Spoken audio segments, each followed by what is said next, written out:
Hello, friends. How are we doing today? We're all having a great day today. It's Tuesday. Tuesday's a great day. Personally, I think it's pretty great. Let me turn autofocus off before it's an issue this time.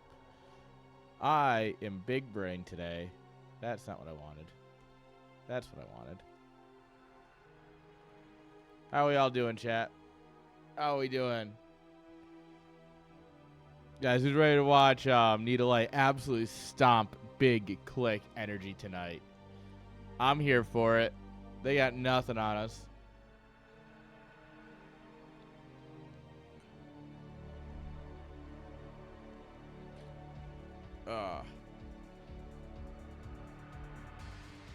Alright, guys. What do we got here? We got some tier 1 and some tier 2. I've got hours to make up, guys. You take a week off, people start saying that you're not the dominant caster, and you have to put them back in their place. So, yeah. We're back on the grind. Nope. Here. Not having my old folder structure is really killing me. Oh, shit. This is a fucking banger. Hello. I didn't realize that we had some of these great names. Hot Big Click. Trust me, the click is massive.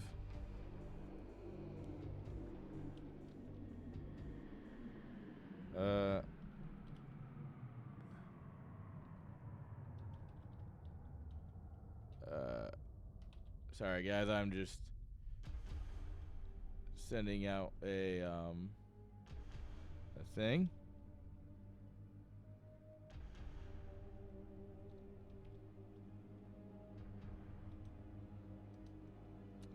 Well, fuck it. Never mind. It's gonna be too much work. My tiny brain can't compete, guys.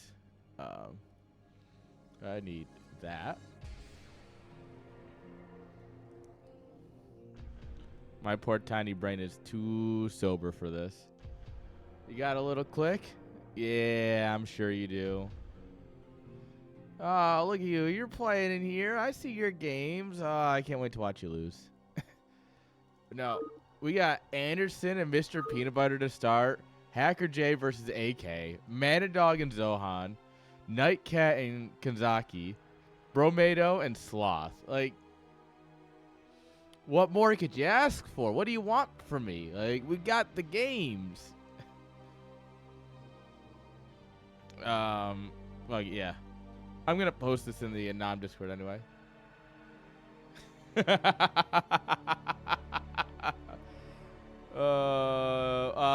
Well.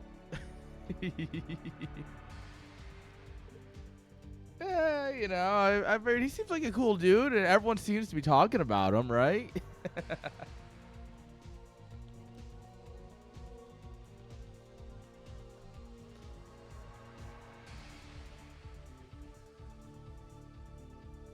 Yeah. Unfortunately, I like having my business not in tatters. Ideally.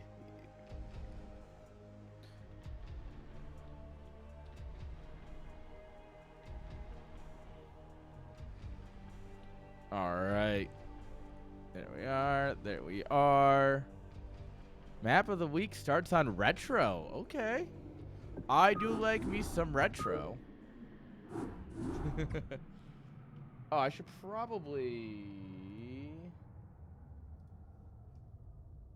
There you go. If you guys want to know my opinion.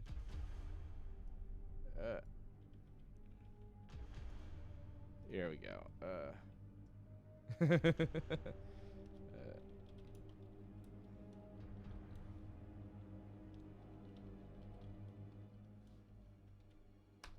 There you go. If you guys...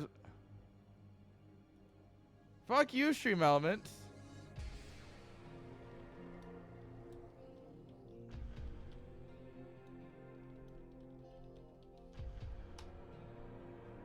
Fuck you, bot.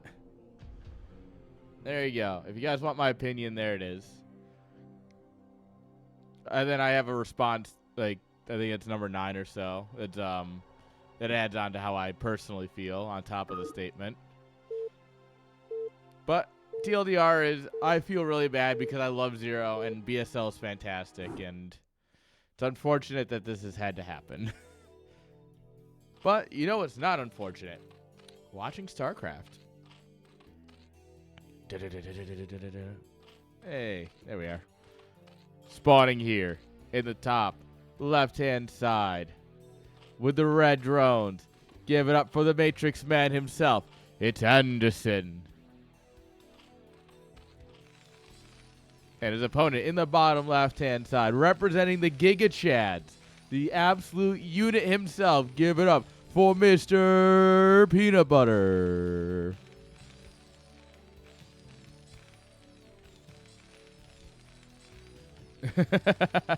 Nightcat's got the need a light emote. That's nice. I'm glad you're a supporter, man. It makes me feel good. So, if you don't know Mr. Peanut Butter, he is a Zerg main, but he plays Terran instead of ZVZ. He is a race picker. One of them dirty race pickers. Glorious TR24. Must be nice.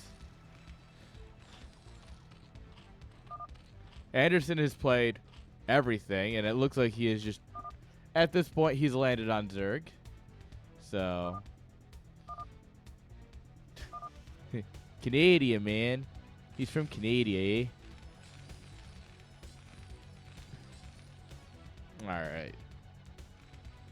So, this is hilarious because when I play Mr. Peanut Butter, we are two very chatty players. So I like seeing that other players are also chatty, and it's just like, it's one of those fun things, right, where everyone's chatting, having a good time. I need to play Anderson sometime. I feel like him and I would have some fun games. Oh, yeah. Exactly. If you're not bantering, you're missing out on the most important aspect of the game.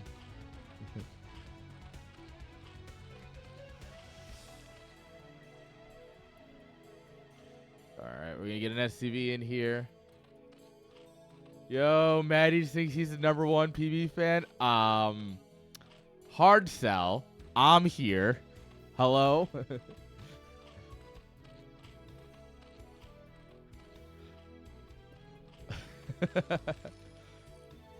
Look, if anyone's got a special connection with Mr. PB, it's me. Next CS line, I'm going to have to get him to stay in our Airbnb. And then all the heinous allegations can come out against us. Oh, Mr. Jones like,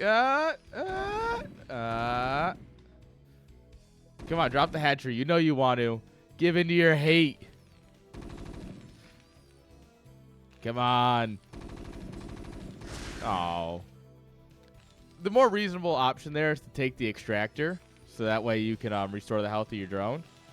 And then try and get out. But realistically, that drone was dead.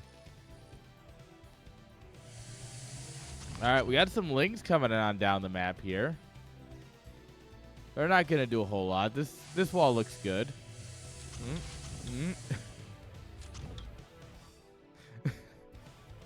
A little SCV bounce around here. But yeah, there's no way you're getting through this with lings. No, yeah. We're gonna have to not do that. But the nice thing is, you know, Terran's locked away in his base. You just drop base number 3, drop base number 4. You grab your lurkers and you just ruin his day.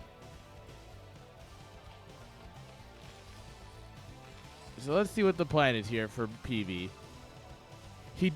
He normally is a mech enjoyer, but his SK turret is also still pretty scary.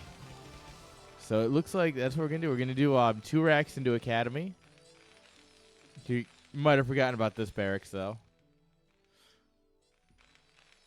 So yeah, 2 racks into Academy. That should be good. We got the NG Bay coming on up here. He's ready for anything, right? Right on 4:30, we get the lair. These guys have some ideas of what they're doing. You love to see it. Having played against Peanut Butter quite a bit, yeah. This man knows what he's doing. He's a Terran operator. This man's actually a Terran at heart, and he just plays Zerg in the other matchups. Yeah, he's a race picker, but the opposite of what you expect. All right, base number 3 coming on up here.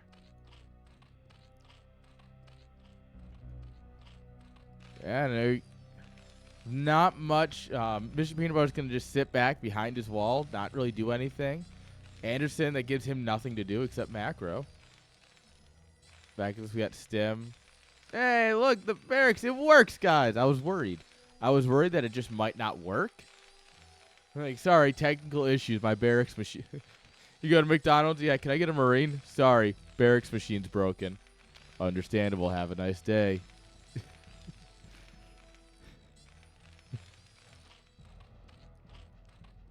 All right, Spire and Evo coming on up here.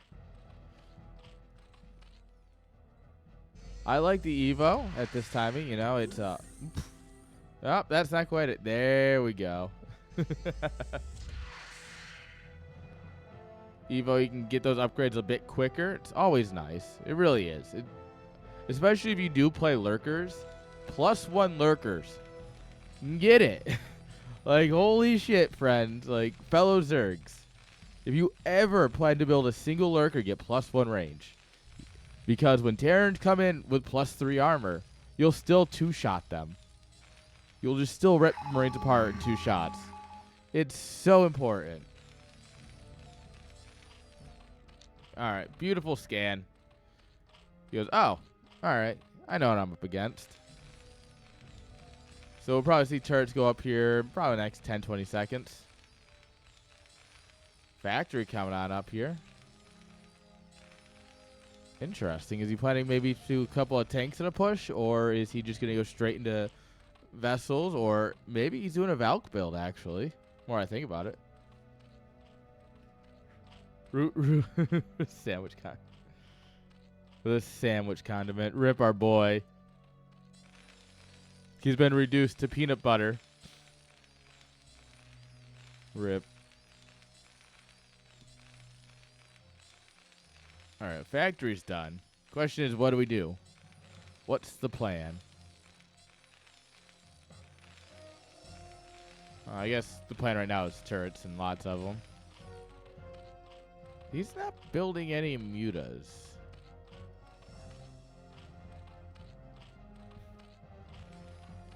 Oh, battle boy. Battle SCV. Oh, there's nothing stopping them from getting in. All right, the Lings are going to go straight for the turrets here. I like that a lot. Even if you're not building mutas, like, killing the turrets makes Terran think you are. And there's the mutas now.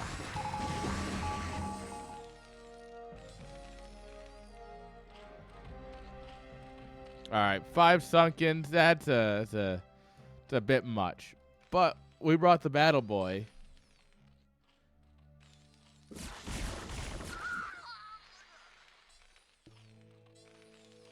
Rip. Salute for a fallen medic. All right. Ooh, Anderson. You don't want your meters to go there. Trust me. It's not a good idea.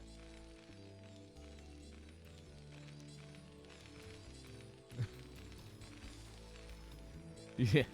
You send in the medic as a peace offering. Zerg's killer. And you're like, that's it.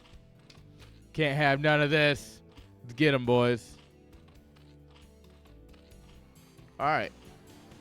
Hear me out, guys. Crazy Zerg. I got a sneaking suspicion we might see some craziness from our Zerg here. Yeah, you have to actually clear your way to the Overmind to inject the stuff. You don't inject it into the sunken colony. All right. Now we're aware we're up to 3 bases. All right, mutas are going to come in here. They're going to take down 1 turret. Yeah, 11 mutas don't really care about turrets.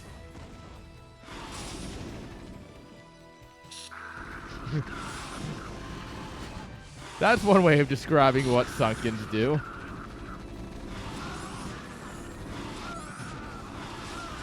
All right, these mutas are getting a good amount of damage done, but they're starting to drop now. We lost like what, 4 mutas there?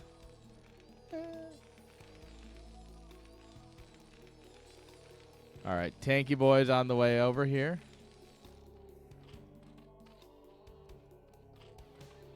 Yeah, there's our upgrades. Yeah, we're gonna go straight into some crazy Zerg.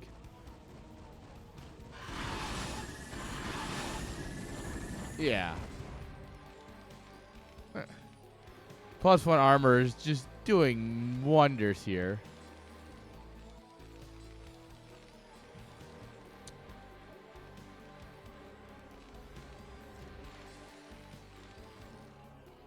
Alright, we might even have enough here to try and dive on the Terran Ball here. Could we? Yeah, would I? You know, not entirely sold on that idea. Lots of lings coming up here. Very interesting. Ooh. Yeah, that's why I wasn't sold. The lings, though, could very much swing the fight. If the lings go in by themselves, they lose. If the mutas go in by themselves, they lose. If they go in together, you probably still lose, but it's a lot closer.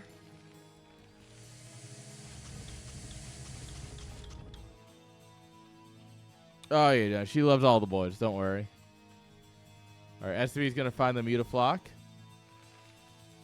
Drop ship. Just flies right past the Overlord. Nice.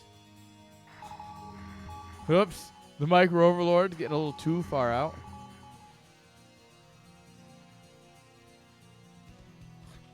Could this drop be more telegraphed?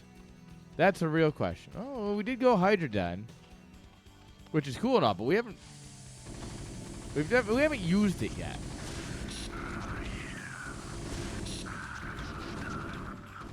Well, who needs economy when you could just kill your opponent's economy?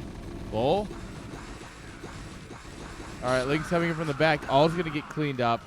His mutas are going to go try and dive the main. The medic's just kind of standing there. It'd be cooler if they were, like, doing something, but now they are. There we go. And this is expensive for Zerg. Oh, man. So many drones just getting gunned down. The Ling's taking such a bad fight. I mean, you could try and get a Constellation dropship, but nah. Mr. Peanut Butter's going to realize that's not a great spot for it. Where's his reinforcements, though? Yeah, he's adding on more racks now. His reinforcements are going to be a little bit late.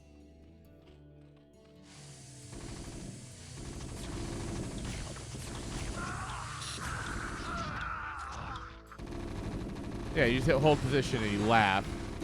He laughs. Look at the Lings. They stand 0 chance. Well, the guys from the back kind of do. Oh, dropship's going to get got. Medic's going to get got. Not as much damage as the first one, but, you know, we'll take it. We take him. We take those. Third CC is up and operational.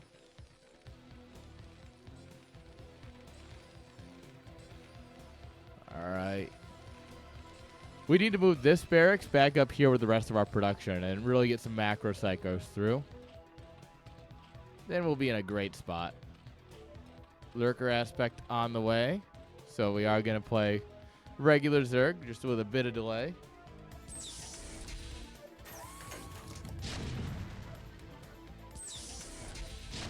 Got bad news, though. There's a tank at your front door. Worst news, there's 2 of them. Oh, no. We're going to go for a 360 no-scope surround. Yeah, it's going to be good enough. Irradiate's not done yet. Irradiate just finishes. Come on, Peanut Butter. Hit the button. No. Hit it. Hit it. Come on. No.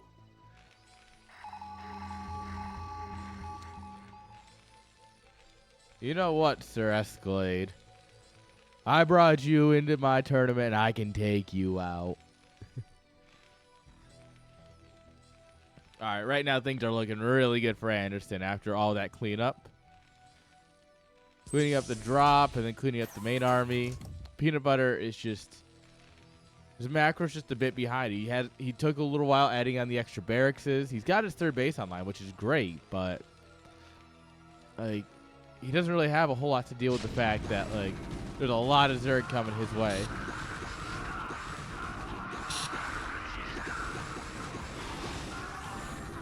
Have you ever played the like the lava the UMS lava game where like it's just a torrent of lings chasing you? And you have a probe, and you got to try and make it to the end. Yeah, that's what these lings are right here. They're just an endless torrent. Ah, yeah. Just a move. Lol. Yo, Pablo. Thank you for the follow.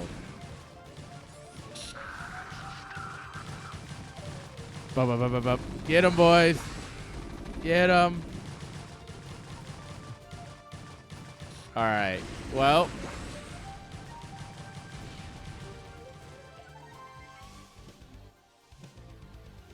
He needs more hatcheries. He's in the middle of slaughtering everything Peanut Butter Head. He's like, you know what? You might have a drop somewhere. Yeah, this is Anderson. SCV tower defense. This is what happens when you full wall. Yeah, this is what happens when you full wall in turret defense. Tank's like, I see you. I see you. Don't even look at me. Oh my god, he cannot be stopped.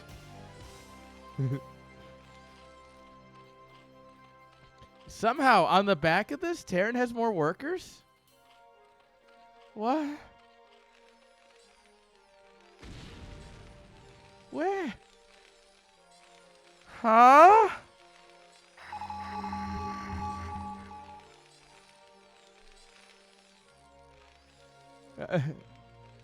Guys, Terran's still in this. I don't know how I feel about that, but Terran is definitely still in this.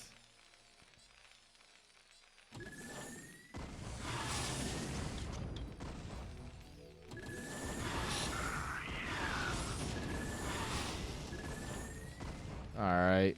You guys are trying to find some purchase here, but... Yeah, get that depot.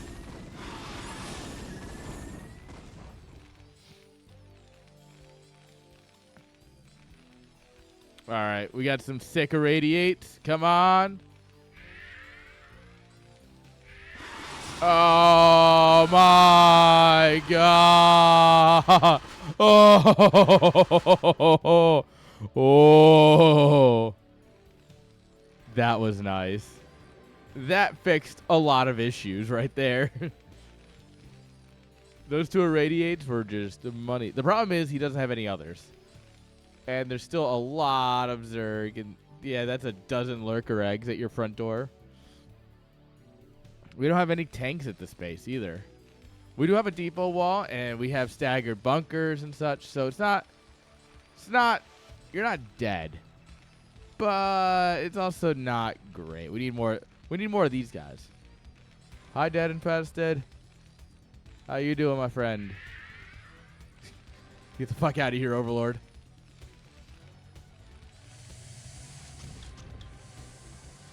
Overlord's like, oh god, I'm getting damaged. Oh god, I'm getting damaged. Oh god.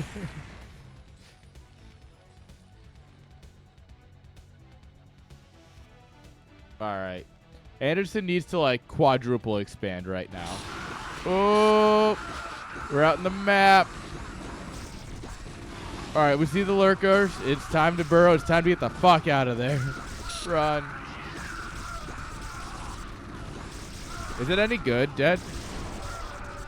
So many people have like talked about it, but I haven't heard like enough people say if it's good or not. Yeah, this is solid play from both players right now. Move the tank slightly forward. You'll love to see it. There's a lot of hold position. Oh, bye, lurker.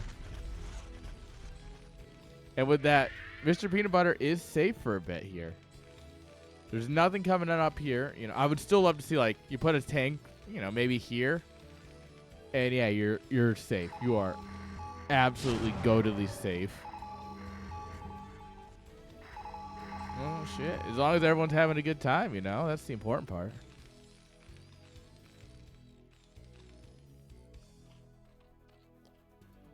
Alright, we see a lot of potholes in the road ahead. We're like, damn, government doesn't pay to fix any of the roads around here.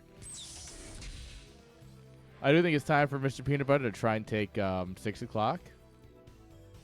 I don't think he's going to. I think he's going to try and do something aggressive here, which I don't blame him, but I think also expanding would be a great idea right now.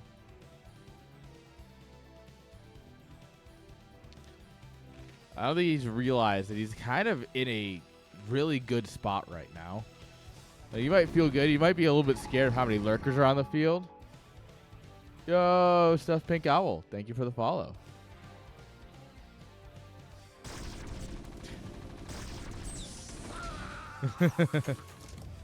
I mean, the thing is, that's not entirely wrong.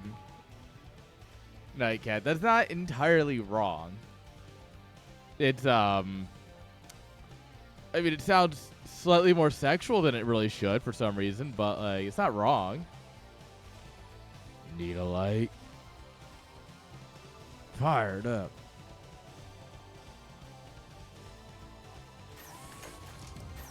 Yeah. My best impression will always be the Wraith. Whoa. They're all over me. Wraith awaiting officer orders. Found some Zerg.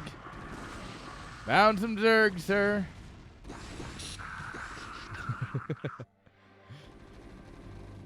Escalade's banned. Ban this man. Alright, we come in here. We're forcing out more Sunkens than we really should be doing. Get some damage. Clean up a few workers here. Oh my god, he almost got the Sunken!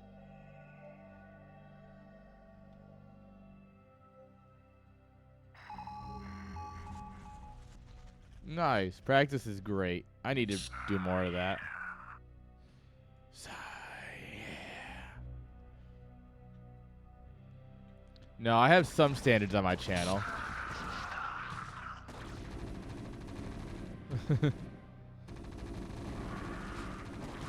How you doing, Dada?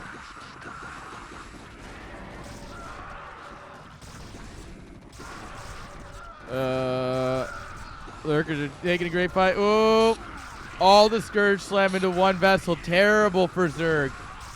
A lot more links streaming in here, but they're going for the Marines. They kind of ignored the tank for a while there. That tank survived a lot longer than it really should have. And because of that, Terran's actually going to... Why bring our...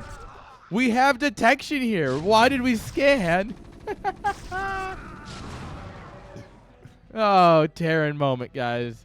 Absolute Terran moment. He holds. He does the thing. Dude, we got everyone in chat today. Holy crap. That's right. Sorry, I forgot the scan is essentially map hacks. My bad. Whoops. Sorry, chat.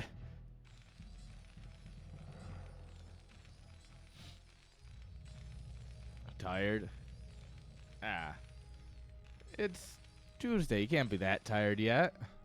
There's still a whole week to go.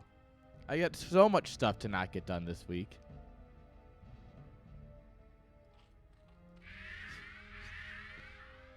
We got some eraser action going here. We got some anti-ultra action going here. Oh, found the Scourge. Guys.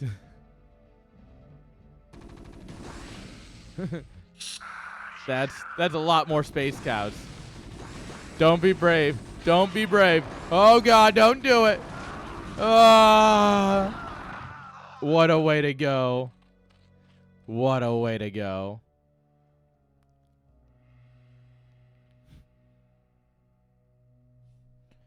Hey, Dada's a cool dude. Meeting Dada was a lot of fun, actually. it actually, I would take kids over programmers every day of the week. I actually kind of agree with that.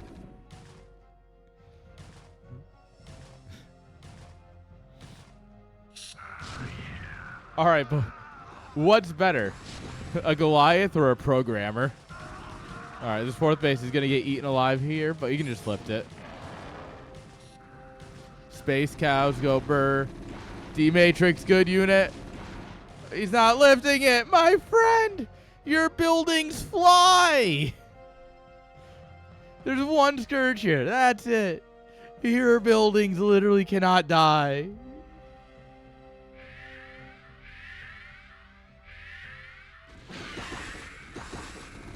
All right. Oh, the Scourge are here. They're going to get gunned down by the back line.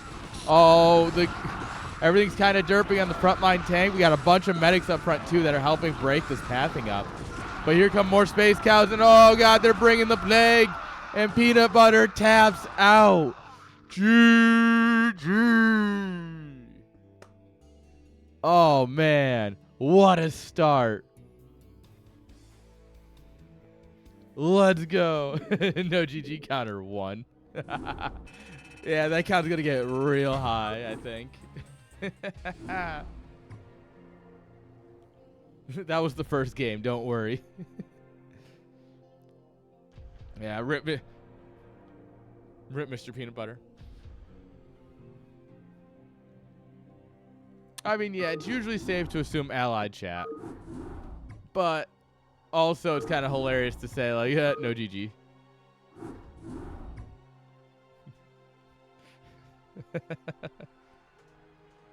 That's it. We start doing predictions on how many GGs we're going to get for the night.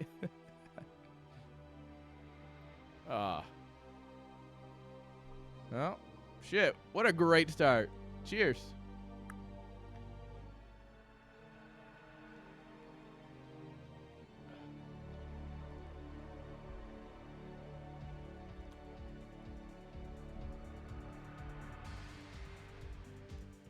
No. It's a 5 and change %, but it's a it's Oktoberfest. Sam Adams. This is actually the good shit. Although I need to hit up the good liquor store this week, so that way I can get my good German beers.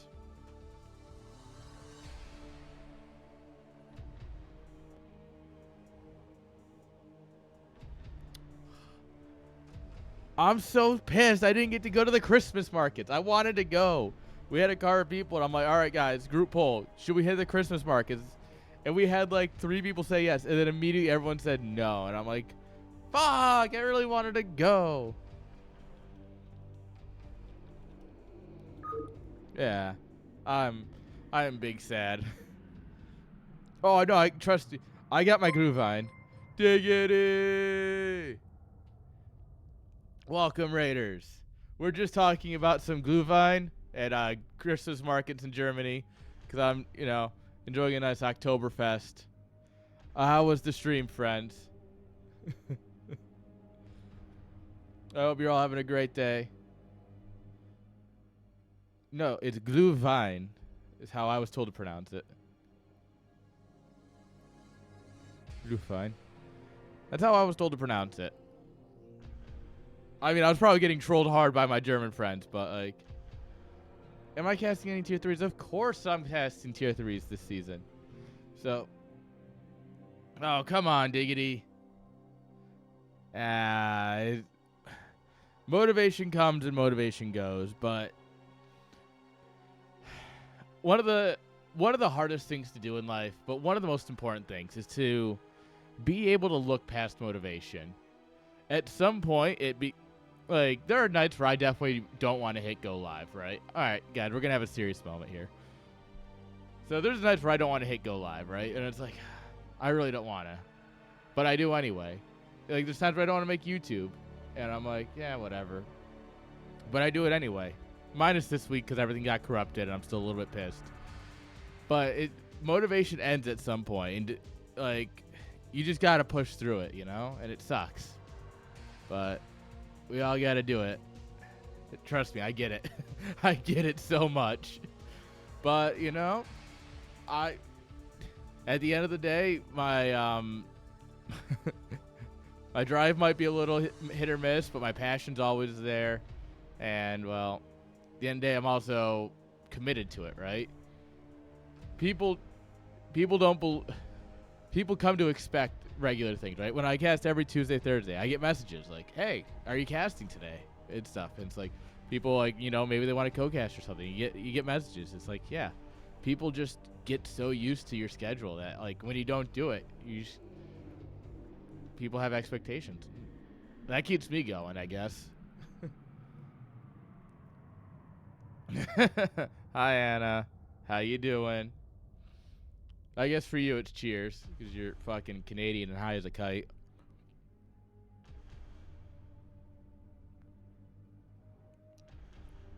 Sometimes it's weird, like sometimes with pens, right? Yeah, I know. Sometimes I like you smoke enough blunts, you get used to it, right? You get used to smoking a blunt. But like it's not a blunt, it's a pen. But I hold it the same sometimes.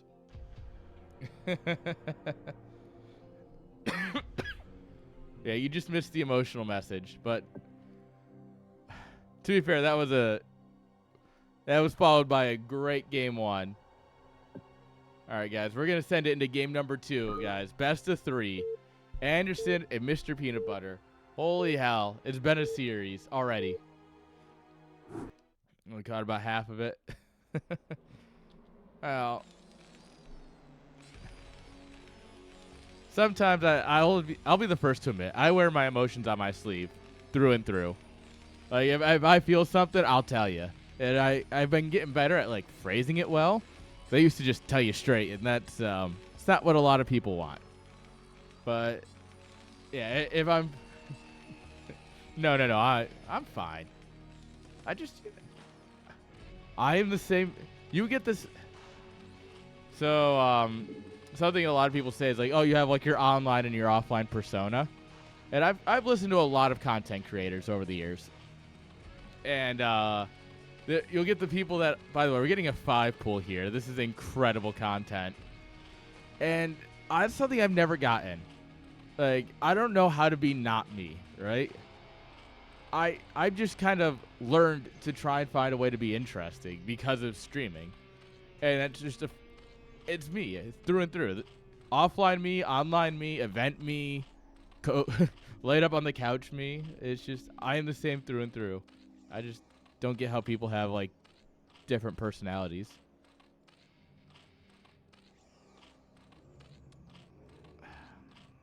All right, so we got a 5 pull into 6 drones. So you'll have enough for the lings. GG. All right, I'm gonna leave the camera here, and I'm gonna go scream into my pillow for like a minute. Yeah. 1 minute.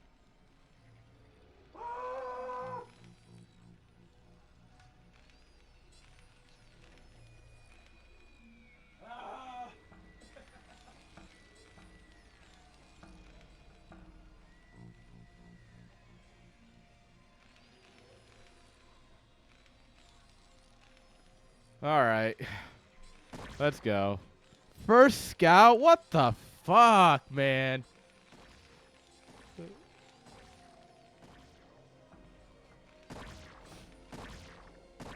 No. Peanut butter, save it. No, that SUV is toast. LOL. GG.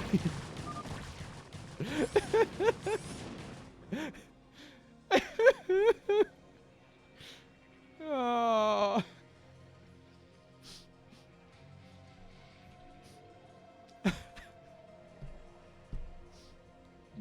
My boy. Look how they massacred my boy. It's funny because I do this to him all the time too. I will absolutely 4, 5, and 6 pull that man just to throw him off when we practice. Oh, I do this to him all the time, and he always loses to it. He's like, ah, man. All right. So that's 2 points to Big Click Energy. Oh, I forgot to put the teams here.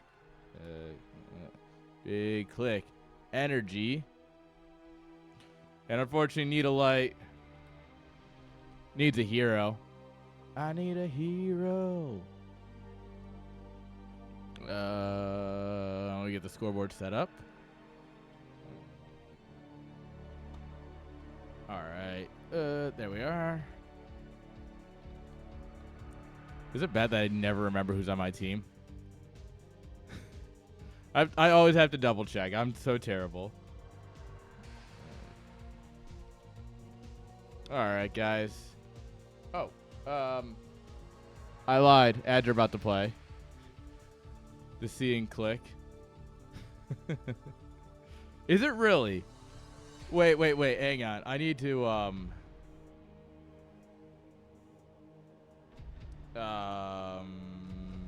official streams. Huh. Tell that to the staff because it's not in your name. I mean, it's hilarious, and it definitely. No, the lowercase c absolutely sells it, right? The 12-year-old in me is very happy, by the way. But yeah, I'm gonna let the ads run here real quick, so don't go anywhere, and we'll get to the next series in a moment. That's not the BRB button. That's the BRB button.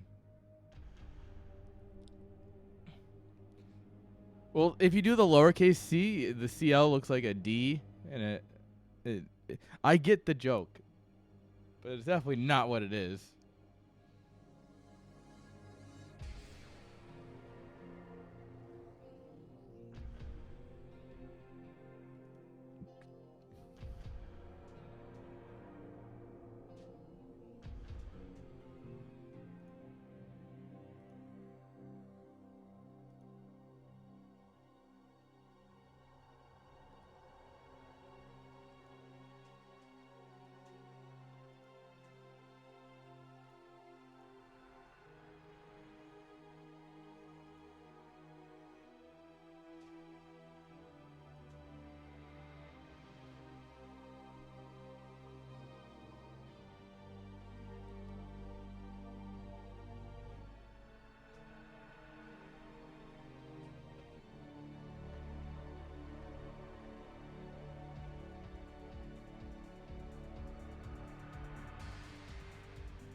We're gonna have to get into this, aren't we? All right. Before Common Era.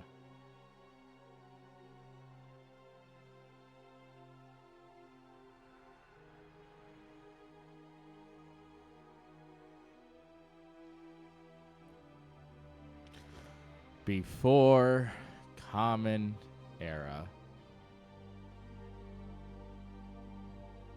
BCE is actually bullshit. Nobody should use BCE, and here's why. Neil deGrasse Tyson, this is his reasoning why he doesn't believe in BCE. And it's a very, very logical argument. We use the Gregorian calendar, created by Pope Gregory in fuck off whenever. Since we are using a Catholic calendar, his idea is that, yeah, BC and AD go with the calendar because the calendar is based off the birth of Christ, right? Pope Gregory made it in like 1200 something. No, maybe it was closer to 50. No, it was 1200 something. Doesn't really matter when he made it. The fact of the matter is that it's a Christian calendar, and according to Neil deGrasse Tyson, he agrees that since it's a Christian calendar, we should use the Christian nomenclature. If you can come up with a better calendar than the Gregorian calendar, well, yes, but it's also improved to have leap day. Leap years didn't exist in the Julian calendar, which is why it continuously had to be adjusted. Look, I'm not disagreeing that we should use the founding of Rome for the basis of everything. However, I will say that currently that's not what we do. If you use a different calendar, call it whatever you want. But if you use the Gregorian calendar, call it BC and AD. Like, I have a friend who's an actual practicing Buddhist, and he doesn't use the Gregorian calendar. He uses some weird calendar, and I'm like, the fuck is this? He's like, oh yeah, it's year like 11, 12, 13, and I'm like, huh? Yeah. I don't know. Before Flash, after Flash.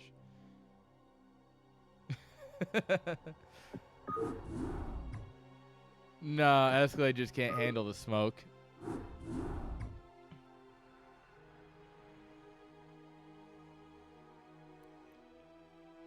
Yeah, there was some other calendar ideas, and it's whatever. If you can come up with a better calendar, do it. No one has yet. That's the thing.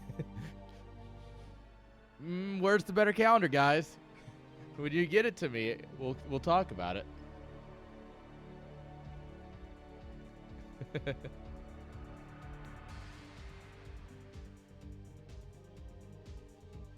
All right. What do you use Dvorak keyboards?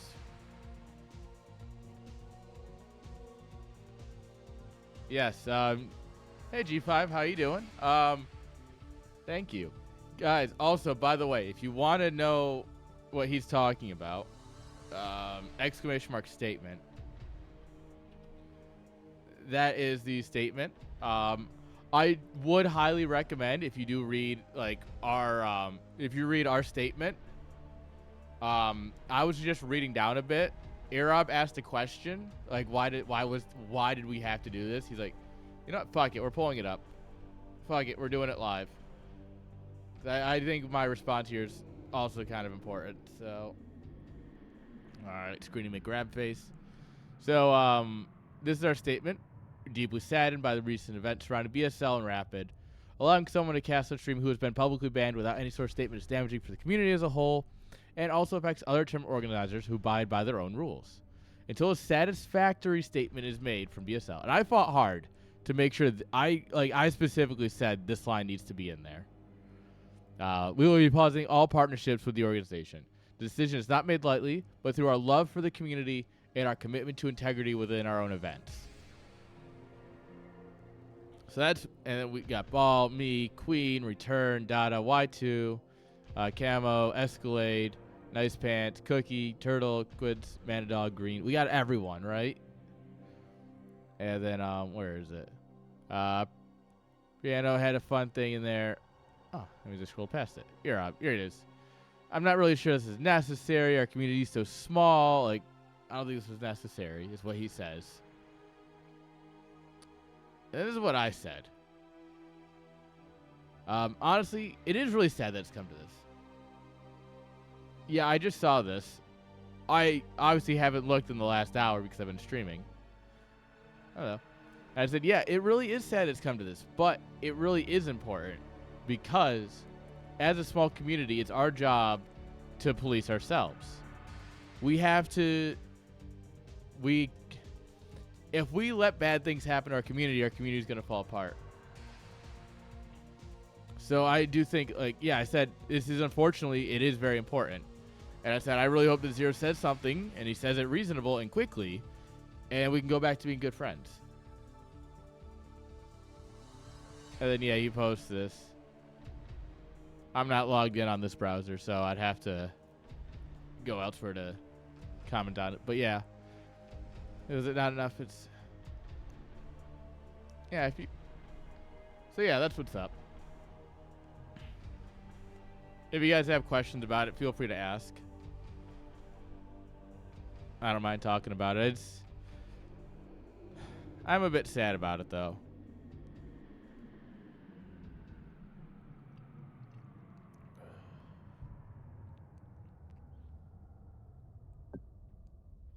Oh, yeah, no, this was, Oh, is that what happened? Okay, I can help with that. So, 3...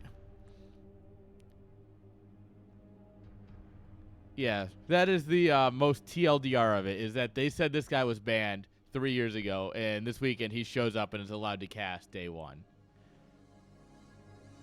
So, the background to the story is that in 2020, Rapid was banned from BSL in pretty much the foreigner community because of sexual allegations that came out against him, including sending unsolicited photos to minors and grooming them, which is deplorable. I mean, not to use a word that's been overused in America a bit, but it's honestly, it's abhorrent that someone would do that. And if you want to go back another few years, he got kicked out of the League of Legends scene for doing the exact same thing. So he got kicked out of the if you get kicked out of the League of Legends community, how bad do you have to be? Come on. People are defending this guy. He got kicked out of the League of Legends community. There is... So, from a legal court of law perspective, there's not enough evidence to convict. If this were to go in front of a jury of his peers, they would not be able to prove beyond a reasonable doubt that it happened. However, and this is a very big however, because this would not come up in a court of law because of the Fifth Amendment of the United States, assuming that the trial happened in the U.S. where I have legal understanding. In the court of public opinion, there's one major thing that truly swings everything. He never denied it. The allegations came up. They said, hey, this is a problem. What are you going to do about it? And he just went, huh, and disappeared for 3 years. He never denied it, and he never apologized for anything. So, while in the U.S. court of law, he would never be forced to testify against himself, so it wouldn't matter, he has never denied the allegations. Which, like, that's like level 1. Yes. In my mind, since he has not denied it, he's a child predator. 100%, through and through. And... well, the down and dirty of it is that there's one specific person defending this guy in the Brood War scene. This one guy, Rusbrain, he's a Russian. He is the only person defending Rapid. He's also the biggest investor in BSL. And Zero has not said anything. And so it's a lot of questions of, like, is Zero allowed to say anything? Is he being muzzled? Is there, what's going on in the back end right now that we just genuinely don't have access to know the answer to that. But also, because nothing has been said, it only has gotten worse. Yes. And in this scenario, this would go to a legal court with accusations of child pornography, and that would be statutory rape, because pretty much, yeah, sorry, criminal is the correct word, you are right, but since it involves minors and anything involving minors and sexual activity is considered statutory rape, at least in most states. I think it's federal, but that's at least every state I've been in is considered that. You would start running into the fact that now this has to go to a criminal case, and now it's burden of proof, and you don't have to testify against yourself.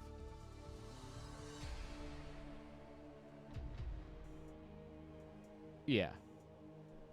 Yeah, no, 100%. You are right. In certain contexts, it does help. Or it does hurt. It does actually legally hurt. So, yeah. No, I was actually talking with one of my StarCraft 2 buddies. If you've ever heard of him, StarCraft Historian on YouTube. Yeah. I mean, you can say what you want. I mean, it's my channel. I don't give a fuck. But this guy, StarCraft Historian, he's the guy who does all the interviews. He did an interview with Tasteless a while back that everyone seems to have seen.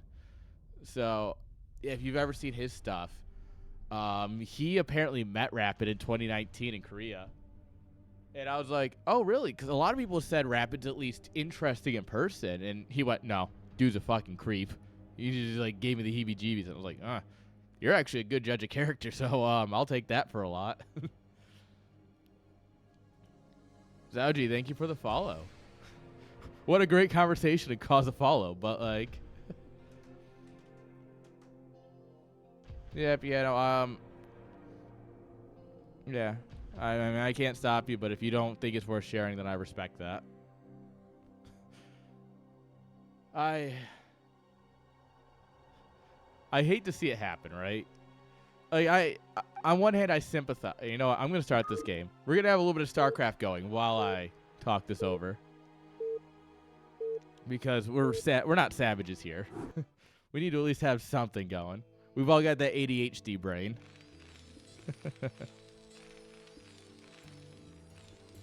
Spawning here in the top left-hand side with the purple SCVs, it's AK.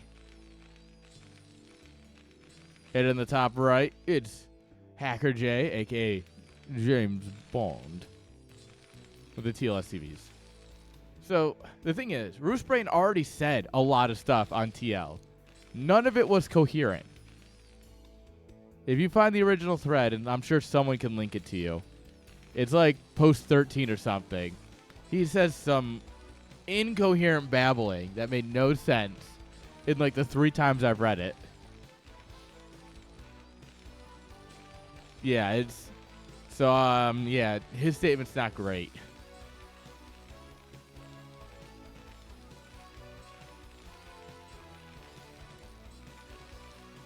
What is it? It's Billy Madison, right? Where it's they're doing like the game show, and it's like, we are all dumber for hearing you say that. No. No. Innocent until proven guilty is a criminal legal stature. It does not apply in the court of public opinion. What applies in the court of public opinion is how you act. And if you're not going to deny the allegations, you have given up the court of public opinion. You've thrown in the towel. You've essentially said, I'm guilty, if you're not going to deny the allegations.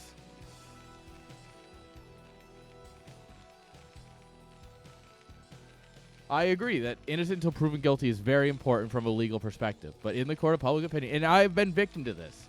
In my personal life, I have been victim to the court of public opinion. It has screwed me several times. But unfortunately, you're not going to be able to change that. And the court of public opinion is against a dude who has tried to groom minors and has not denied it. You know? Like, oh, yeah. James Bond. Yeah, he did play in BSL. Yeah, I remember that. Yeah, it could be a translation error. That's fair. It's just...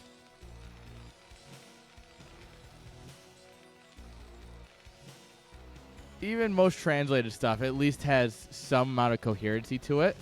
Because even if it's not correctly translated, you should still get the sentence across, right? Like, you might change a word around. Like, you might say, like, oh, he's going onions instead of bananas or something like that, right? Because the words were similar in Russian or whatever. I don't really know. But you get a lot of that in mistranslations where it's, oh, it's a very similar, but like one word is out of place because it was mistranslated. Or maybe a couple words, depending on the language you're translating from. But Yeah, there was no coherency to that at all. Oh, he saves the SCV. Let's go. That's great for James Bond. That's great for Mr. Bond. James Bond.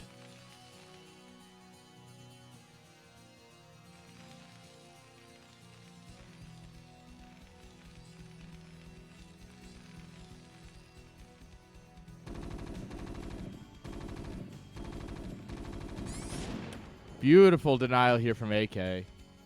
Yeah, it's like the third most. It's like the third top threat in Brood War General. Like if you just open up TL and look at the Brood War ones, it's like it's like casting at BSL or something. It's rapid casting BSL or something like that. It's the one that's not labeled TO response, basically. It's the other top one. It'll be on the, if you open up TL.net on your full screen, there's a left bar that like a list of threads that are active. You just scroll down to Brood War and find it.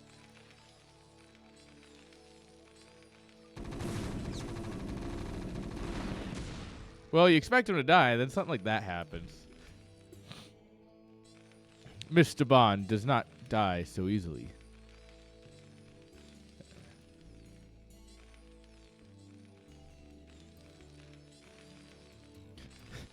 Do you think Hacker J, Mr. Bond here, do you think his alternate account is Austin Powers? Like his off-racing account?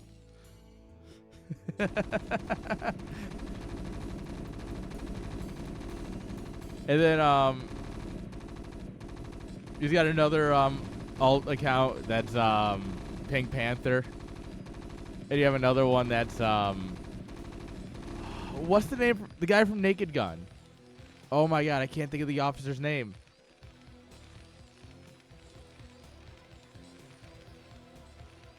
And while it's more of a detective role than a spy role, I think it still works well enough. Drebin, yes.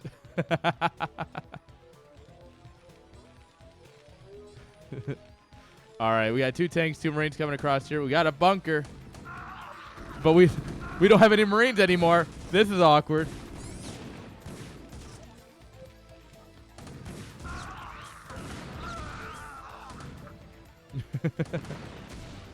Tanks are making quick work of the vultures here. This bunker's gonna buy a little bit of time, but not much. We got mines researching, but Mr. Bond already has mines. Q has hooked a brother up. Bro, James Bond hit up Q on his way in. He went, yo, dog, can I get some of them spider mines? Oh, man. They're hugging the tank to death. Oh, my God, the power of friendship and hugs. Oh, who would have thought AK was a brony? Who would have thought?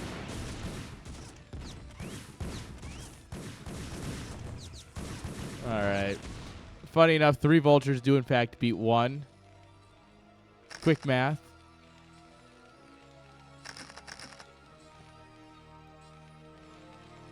Yeah, pulling the boys absolutely worked. It cost him quite a few workers, but he's not dead. And if you're not dead, the game's not over.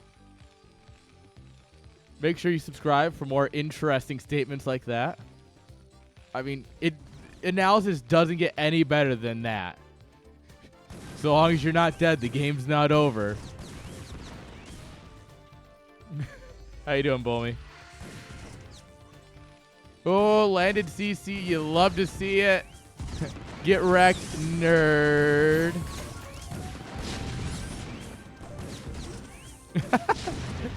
Oh, wait. I need to get up the ramp. Let me just lift this real quick.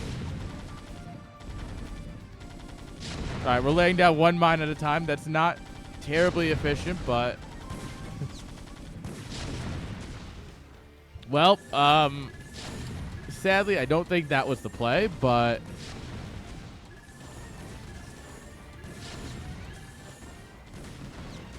All right. Now we're just donating vultures. AK.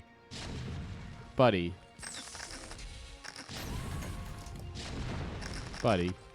I think you've done enough. All right. Are they just rallied across the map or something?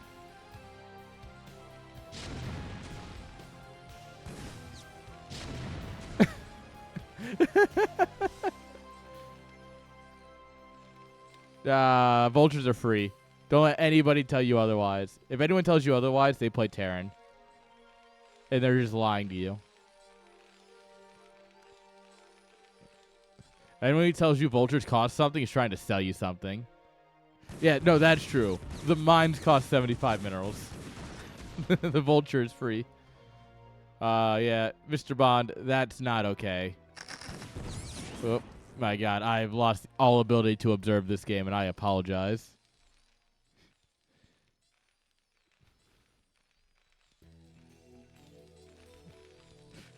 Imagine if Marines could drop spider mines.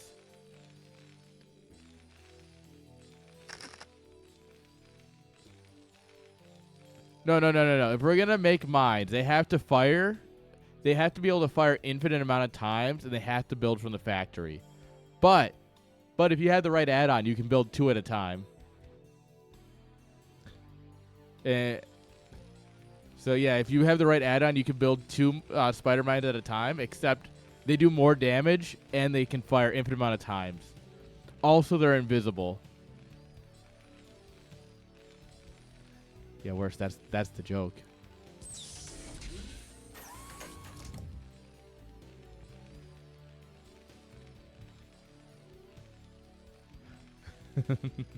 I'm making fun of spider memes. Or widow memes, sorry. I mean, spider memes is also incredibly accurate. Alright. Using a forward turret to scout out all the mines. That's neat. The barracks is absolutely going to die. Siege tanks hit air? Of course. That would only be balanced. Whoa. Excuse me, sir. Wraith awaiting opposite orders.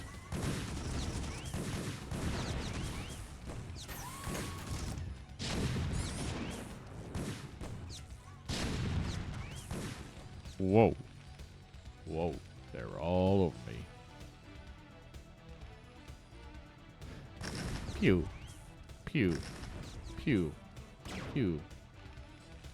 Yeah, there it is.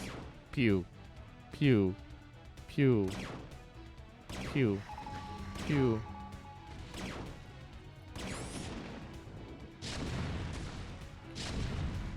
Alright, 2 tanks are going to clean this up eventually.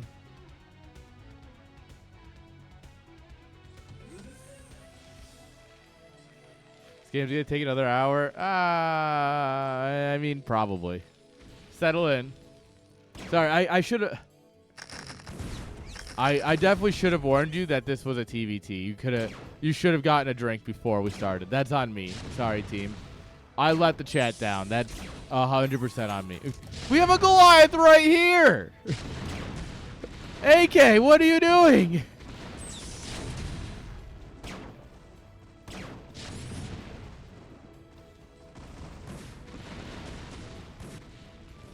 What the heck am I hearing, like, anti-air noises?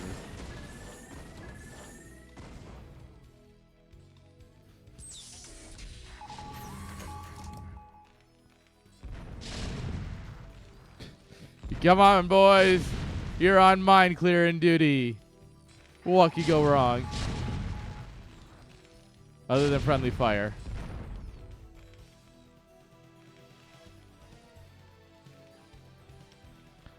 Well, now you see AK here transferring his SCVs over to a base that doesn't exist yet, probably. James Bond.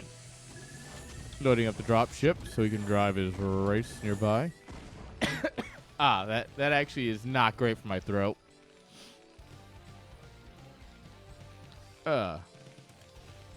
Second star report coming on up here. We're going into drop ships, baby. Which means we have to go big battle cruisers to counter. No. Owl. You got it wrong. Mines should do friendly fire.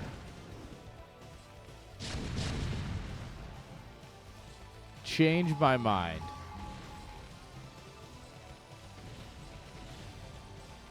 All right. Well, now that we revealed we have drop ships, yeah, we need more turrets. Like turret. We need to dissuade people. Dissuade, yeah.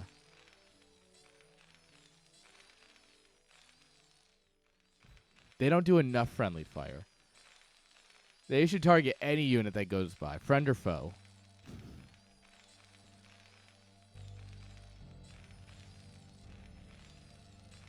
This tank is still just chilling on top of the ramp, by the way.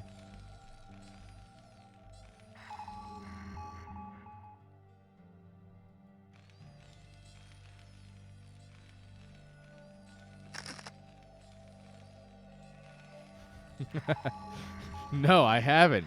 That's why I don't play Terran, because I'm smart. See? I don't play Protoss because I wasn't dropped on my head as a baby, and I don't play Terran because I don't like typing that much. So I play Zerg because I have an IQ and friends.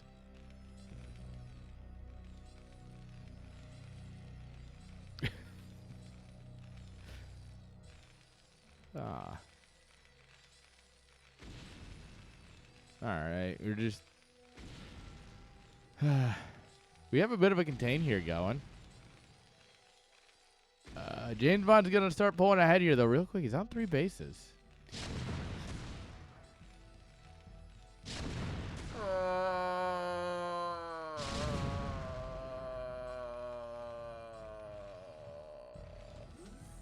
All right, chat, take a guess. How many kills do they have combined? How many? Come on, chat. What do we think? How many kills between these two tanks that have been catching every bit of reinforcements that have been coming over here, rallied? Come on, I want to see some numbers. We got 12, we got 20. Let's find out. 7. 10. Oh my god, these guys got 10 kills between the two of them. 11. Oh my god, there's another one. Oh my god, there's another one. Oh. Price is Right rules 1. Guys, oh, now we're making double Wraith and Cloak. Dude, this is filthy. Some Terran's gonna do this to me, and I'm gonna rage hard.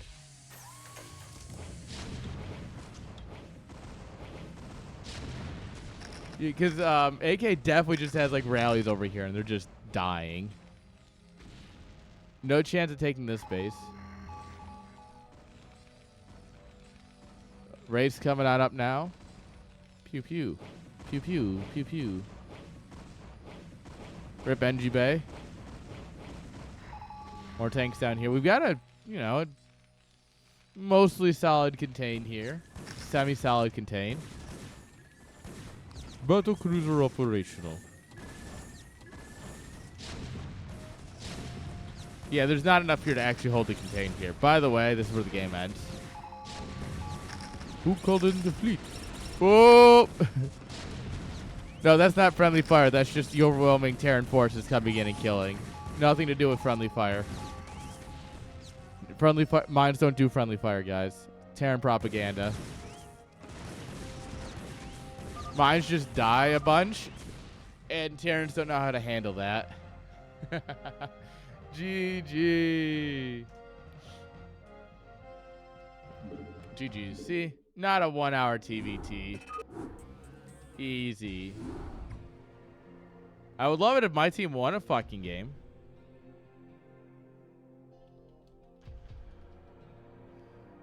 Hey, that'd be great, team. Like, don't get me wrong. I'm not helping at all, but, like, that'd be great. UED ones don't. Honestly, that checks out. UED is based.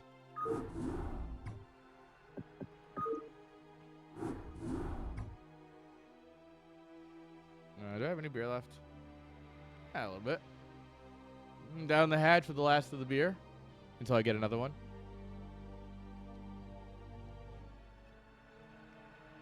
Rip.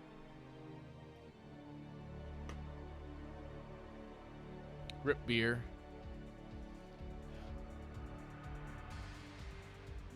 Guess It's water time.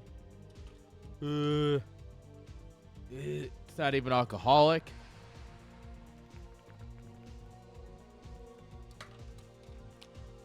Eesh. Doesn't even taste that good.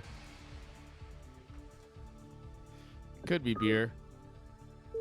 Yeah, maybe we get a glass of whiskey next as well. Maybe we just have a great Tuesday night, guys. No, the vodka's actually in the kitchen. Oh, God. I'm drinking so much vodka in my life. Oh, God. I can't anymore. It not without mixing it. Or, like, already being drunk. I can't start sober on vodka. Not anymore. Too many weird nights in my early 20s. Late teens.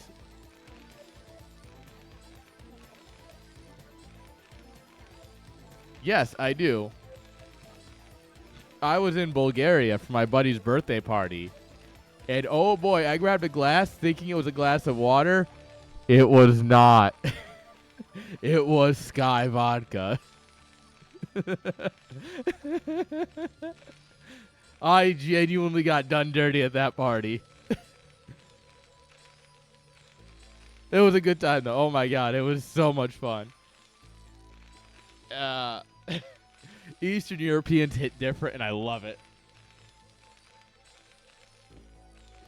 At Home Story Cup, there's always the Czech guys.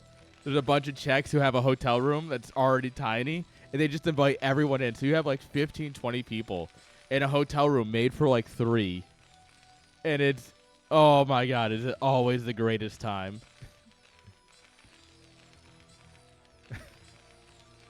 All right, spawning here in the bottom right-hand side with the orange SCVs. Give it up for Bond. James Bond. All right, chat, who's your favorite James Bond? Only one wrong answer. If you can figure it out, we'll let you know. But who's your favorite James Bond? And his opponent in the bottom left, down a point. He needs this to bring it to game 3. Give it up for AK. Connery? Yeah. Goldeneye? Yeah, that's Connery. Lizzie Nielsen? Pierce Brosnan? Hot job. All right, guys. I'm gonna be controversial here. I think Skyfall deserves a place in like the top Bond films. Daniel Craig, I think Daniel Craig's the new one. No. I think Daniel Craig is. A lot of people hate on new Bond, and I understand the newest movie. Like, we're not gonna talk about it. But oh boy.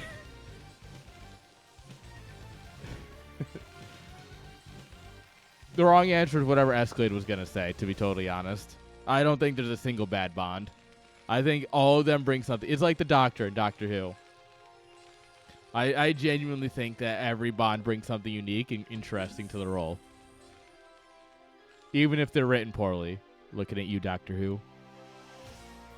Dude, Charlie Day, I would watch the fuck out of those movies. Are you kidding? He teams up with Danny DeVito. we just get It's Always Sunny in James Bond. The gang becomes spies. Do do do do do do do do do do do do do do do do do.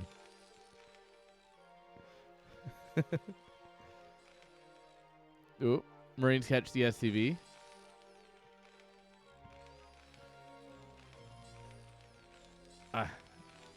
I don't make the rules, mate. I just break them. Oh, bye, SCV. But he sees the front wall in the early CC. He's like, oh, crap. Now I have to do something, don't I?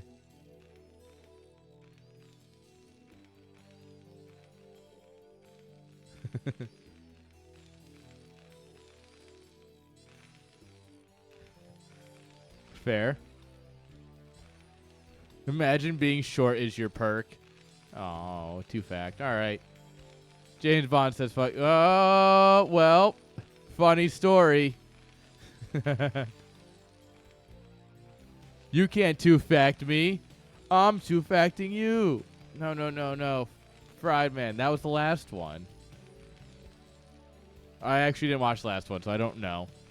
But I just didn't hear anything good about it. Ooh, good catch with the vulture, denying the scout.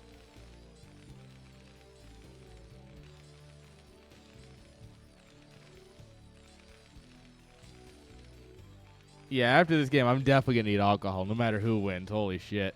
This is going to be a good one. Is it really too effective? You? Well.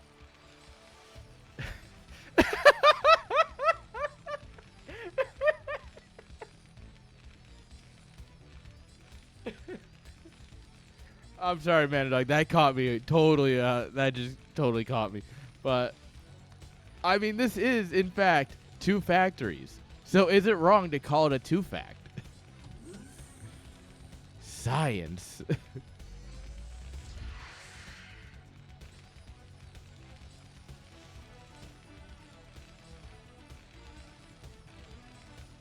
Yeah, I know. I know what it normally implies, but it's not wrong. Here's one fact. Okay, guys. He's got us there. This man's got the knowledge. All right, siege tanks versus... All right, what if we took the siege lines and just moved them forward a bit?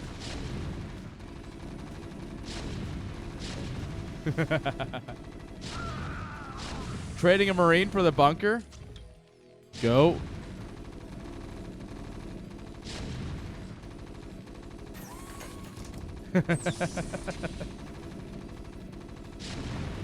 Welcome to my life. But they can't get to just win here? No, there's way too many SCVs, and SCVs are the greatest combat unit. Oh my god, no, no, no, no, no, kill it, kill it. Oh my god. Oh! Wraiths are here. The AK sees this, he's like, what the fuck? A Wraith?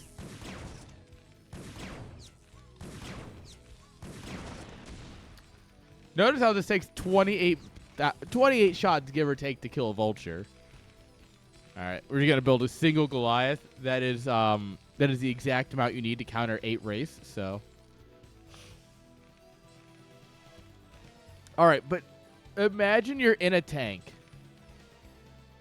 Imagine you're in a tank, right? And you are like, all of a sudden, a bunch of workers surround you and are cutting your tank open violently and stabbing you with their drills.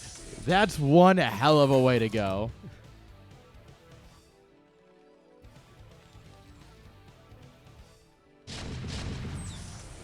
Oh,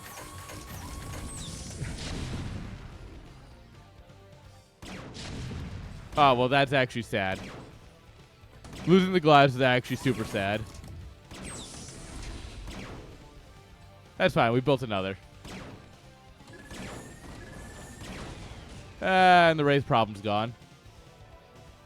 If you're having Wraith problems, son, if you're having Wraith problems, I feel bad for you, son. Got 99 problems, and the Wraith ain't one.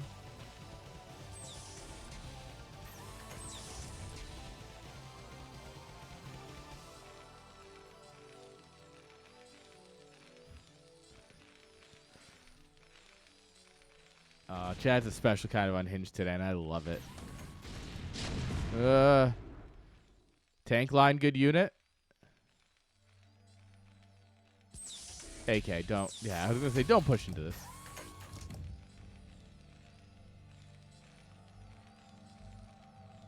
But all ain't one. Yeah. That's fair. I probably would fit the meter better. Man, I'm just trying to come up with these on the fly. They can't all be bangers. Usually they are, but they can't all be bangers. If they're all bangers, you don't appreciate them as much, you know? But then when I'm able to spit out like 3 or 4 bars or even like a whole verse of something just off the top of my head, everyone's like, holy shit, he can do that?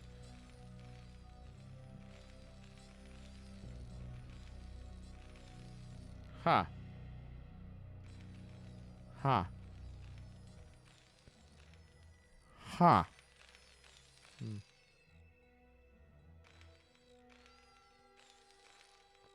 Does this map have the screaming bird? Yes? Hey, Memnon.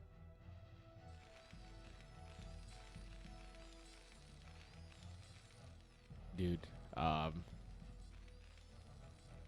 am excited for Thursday, Friday. I don't know when I'm cooking it. Sometime probably late this week. I'm doing shepherd's pie. And oh boy, do I love shepherd's pie. Oh my god, that tank just got fucked. Oh, so did that one. Whoa. Yeah, can we get a check? Is this guy actually tier 1? This guy might need to be moved up to tier 0.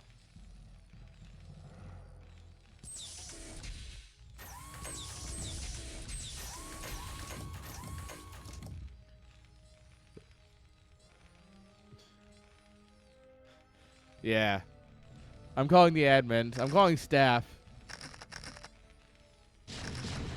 So you guys are the smurfing team this season. Manadog making sure his team's full of smurfs.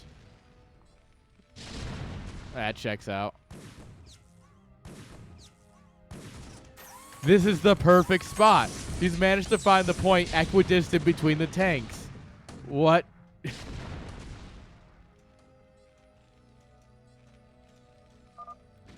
Hey guys, like, nah, fuck this. GG, well played. GG's.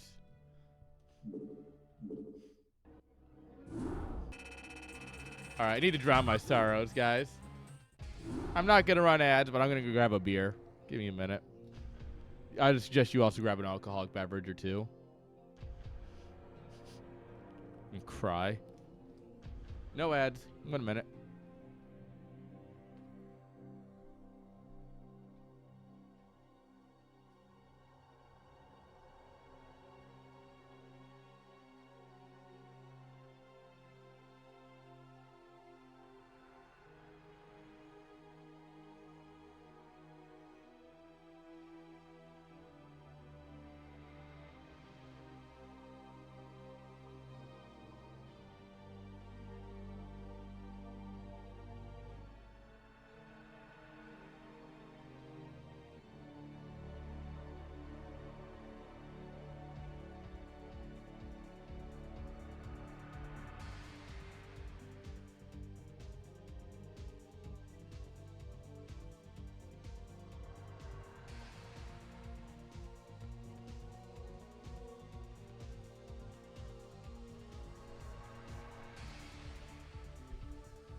Alright, straight edge, I respect that.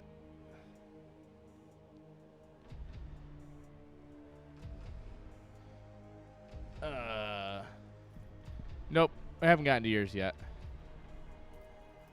You know, every time a player's come into chat and said like, "Oh man, I did so bad this week," they've always won. I want you to understand this has happened a lot, especially during NSL. Every player would come into my chat during NSL and go, "Oh, I played so bad," and they would always win. Every fucking time. So, yeah. This man's like, "Oh, well, we're not all Smurfs. I sucked." And it's like, Well, I see G5's a man of culture. We got a bit of whiskey here. Bourbon, also cultural.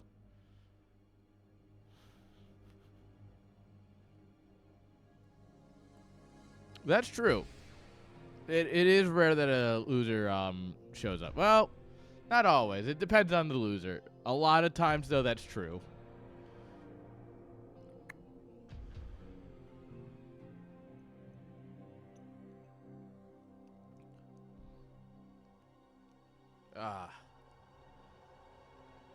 Oh. G5. I have something that might interest you later this year. Or early next year. Later this year. My brain still hasn't processed. My brain thinks it's 2024 already.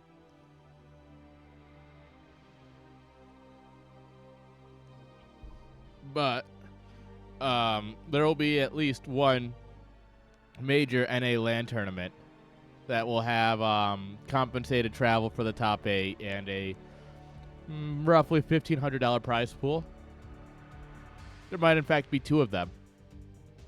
Open qualities, groups, the works. That's all I can say so far, but they're gonna be this summer, and I'm trying to sow the seeds of like getting people interested now, and I figure early January is when I'm gonna make the TL post about it, so that way people have dates and stuff ahead of time. But yeah, if there's anyone I know wants to participate in that, I think it's gonna be you. Did you actually have a chance of making it? I know a lot of people who want to participate that are a little less likely to beat people like you and probably Hawk and whoever else wants to play. But we'll see. If the rumors are true. The rumors are rumors, that's for sure. Yeah. I might understand. The entirety of my land planning this year is about 10 or 11 post-it notes on my work desk. Just kind of stuck there. Where I'll like write down a quick thing like, oh, this is how the bracket would work. Tink. Oh, this is how the groups will work and how people will make it out. Here's like the prize pool and the cost breakdown. Here's dates. It's just a bunch of post-it notes on my desk right now. It's actually a mess.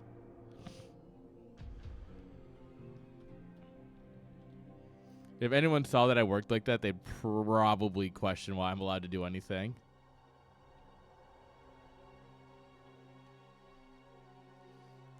All right. Set that. This is why I have admins to do things, because, dear God.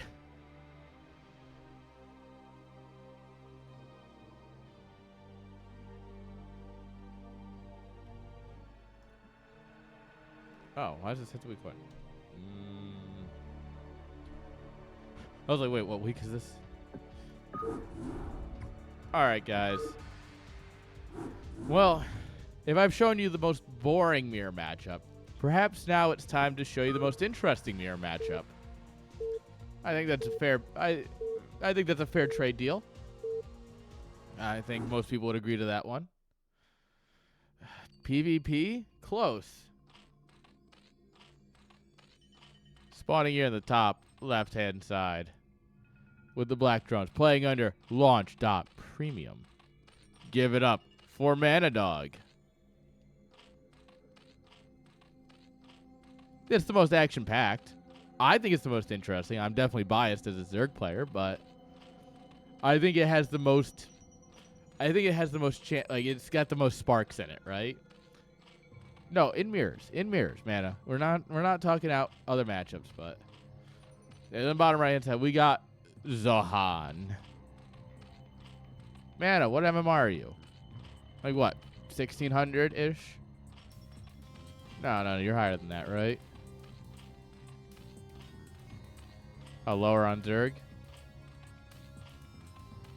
Random v random is definitely the best matchup. NCX versus G5 question mark when? 1500 Zerg? Alright. So yeah. I would say like 14 to 1600 is tier 1. The tier 1s that we have tonight. I put Mana like right about in the middle of where we're at. And then we have tier 2, which is going to be like probably 12 to 1400. Really? You wouldn't put you in the middle?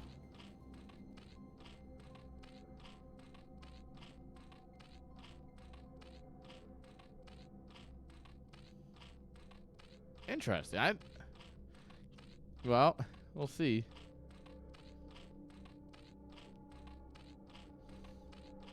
I'm tier 2 because I accidentally got really good at ZVP.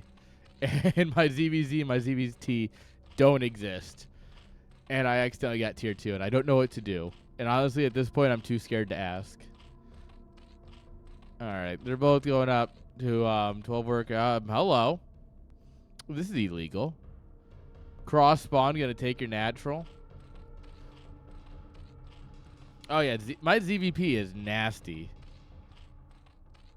Oh, you think I use hotkey? If I used hotkeys, I would definitely jump to 1200. Or, like, I would jump up to 2100 MMR in ZVP if I learned how to use hotkeys. Because then I'd actually use defilers. You'll win because you're bad.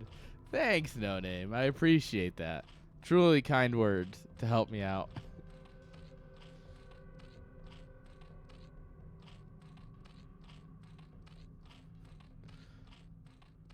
I like the sunken here so that we can drill across it. Very good idea. All right, we got a layer from Zohan. All right. So ZVZ, very complex, very tough matchup. It's probably the hardest mirror matchup, I would say, out of all of them. Like, Terrans like to complain a lot, but, man, ZVZ just hits different. You know how it is. Layer also coming on up here. It's a little bit later. Zohan also getting link speed. We're getting a forward hatchery, so nice little bit of walling here. Create a bit of Sim City. Also, you'll get additional larva. The problem is Zohan's extra base is at an extra base. So if he drones even just a little bit, he can increase his income incredible amounts.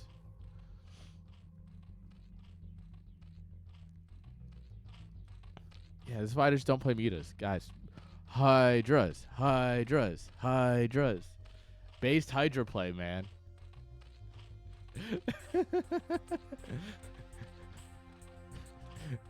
First chat, talking shit on PvP. That's my boy. Welcome.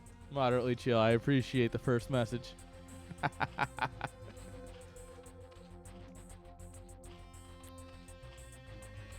All right, forward sunken to help defend the forward hatchery. Nice.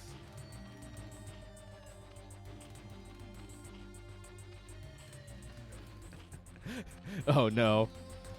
I'm gonna be in the middle of watching the ASL finals, and they're gonna come up to me like, "Do you play Hydra ZBZ?" And I'm gonna be like, "Yeah." And I'm gonna get dragged out in the middle of the finals. It's gonna be like game 4, and I'm like, "No, I need to know who wins." And they're like, "Get the fuck out of our country." They're like absolutely beating me.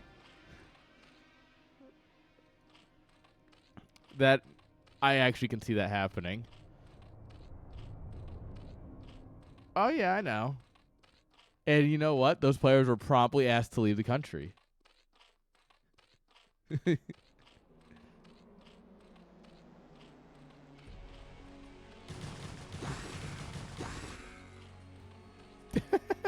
All right. Sacrifices must be made for the greater good. All right, Lincoln's going to come in here and see a bunch of mutas popping.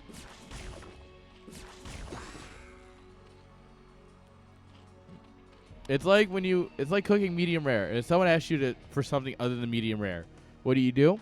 You politely yet firmly ask them to leave. When you see someone playing Hydras in ZVZ, you politely yet firmly ask them to leave. All right, 4 versus 3 is good, but defender's advantage is huge for mutas. Oh, look at these glaive bounces. Oh my god, look at all these wasted glaives.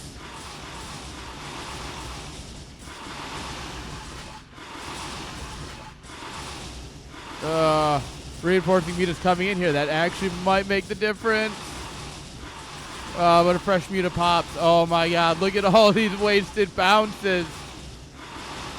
Oh.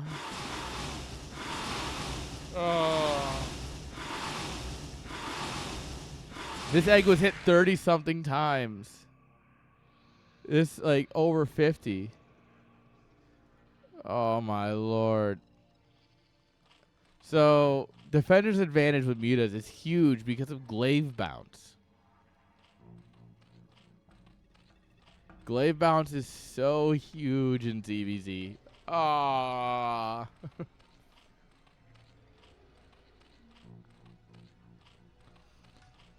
But yeah, also, I mean, I think the Overlord died, but it only had taken maybe 10 hits at most. Yo, Vic, how you doing?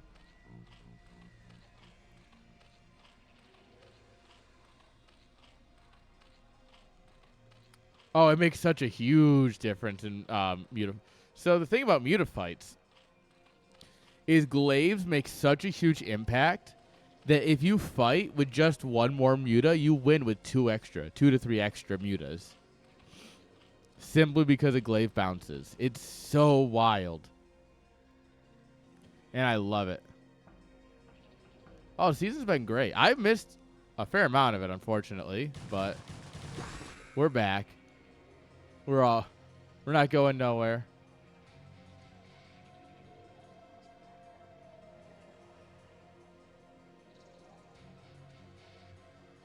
Yeah, Hydras.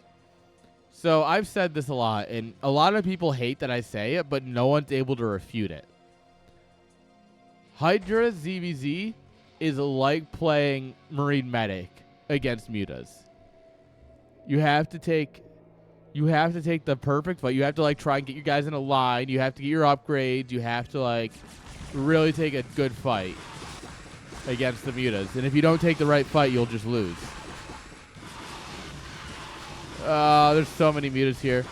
All right. Yeah. GG's. Not nearly enough to slam into that. Zohan believers, let's go. That's true. I guess it is like playing Marine with no medic would be a better statement.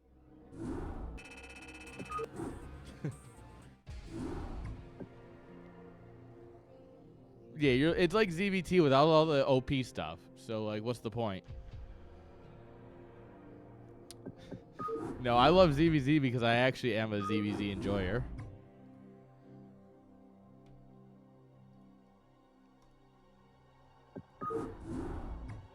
Casual ZVZ enjoyers unite.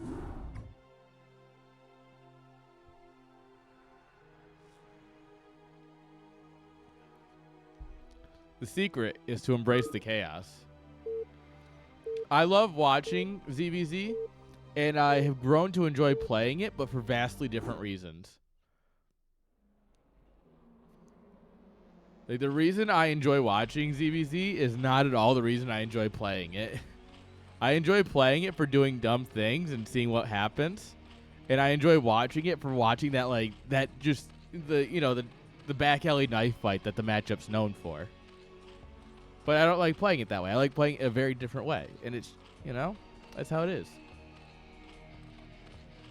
Spawning here in the bottom right-hand side. With the yellow drones, give it up for the Zohan. And in the bottom right, with the black drones, give it up for launch premium. It's Manadog. Yeah, no, drug deals gone wrong is actually kind of accurate. What? Andre Broder died? Oh. Damn. He was great.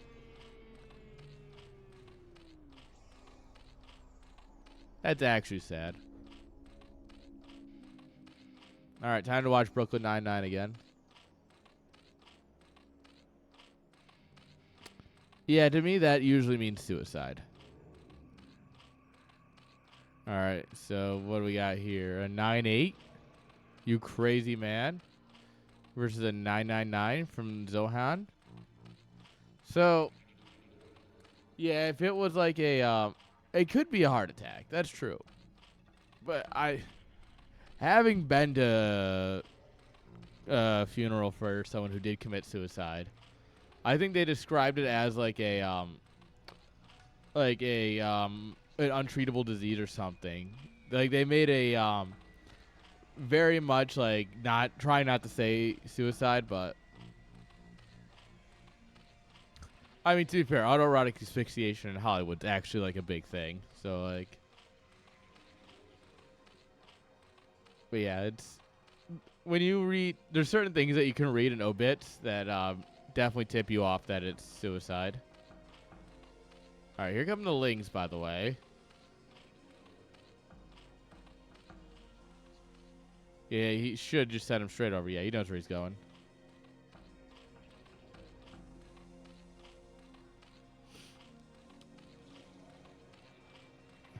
I don't know why we're still we're still gonna go layer on the back of this. You crazy man, just all in. Yeah, this is where you just all in. You're gonna have Ling Speed. Ling Speed is such a goated upgrade.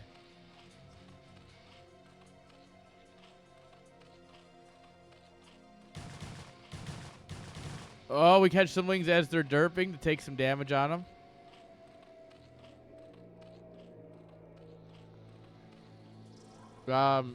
Me? I think I did it. It is one of my go-to ZBZ builds. Yeah, I don't know. I mean, we do have the Larva advantage here for Zohan, so he's going to outproduce what you have very quickly. But you're kind of in a bad spot now, you know? But we do have layer coming out up here. We have Sunkens. There's not going to be any layer attack here for Zohan anytime soon. So, yeah, I guess if you can hold at your Sunkens here against the Lings and get just a couple of mutas out, you win the game. All right, so...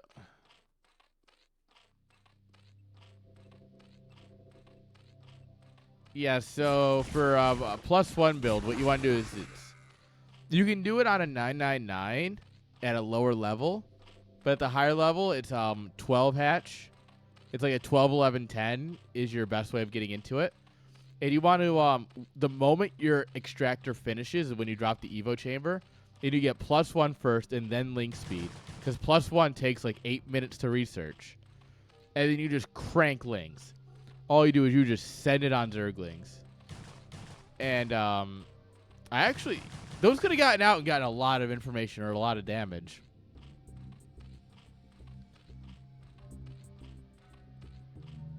Yeah, so that's what you want to do. If you're going to do it that way. Yeah, 3 Sunks is safe.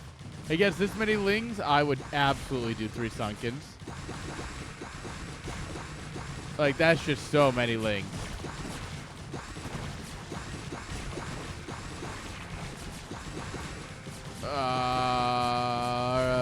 Okay, 2 Sunkens down, but Sunken number 3 will absolutely hold. Layer coming on up here, but it's not even halfway done. The Spire's almost done here.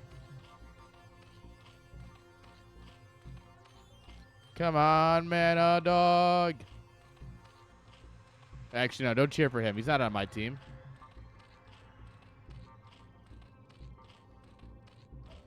Yeah, he's got the Evo chamber. He's going to try and get a Spore, knowing that he's that far behind, but also Lings will just run in here. GG's. GGG. We're going to game 3, baby. We're going to game 3.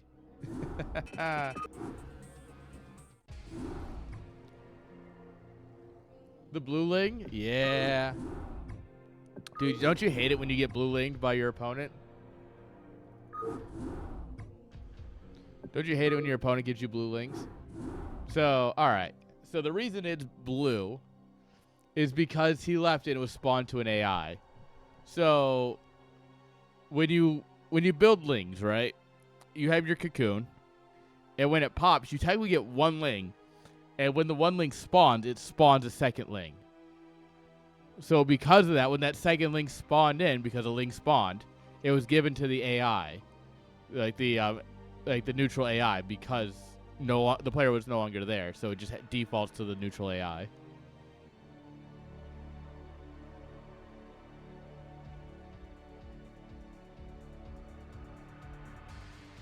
Yeah.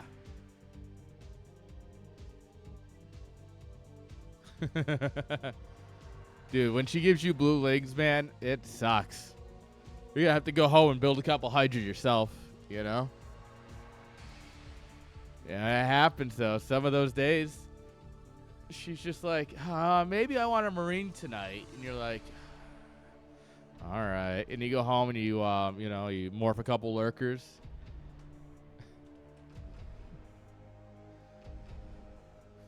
So, In theory, right, you could have done that with 2 Sunkens and more Lings.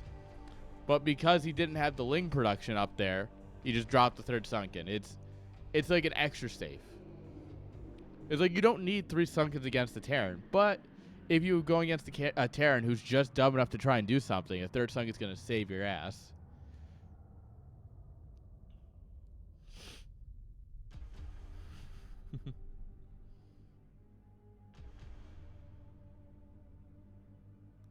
Based. I want homicide next to my... Wait, no. I said nothing.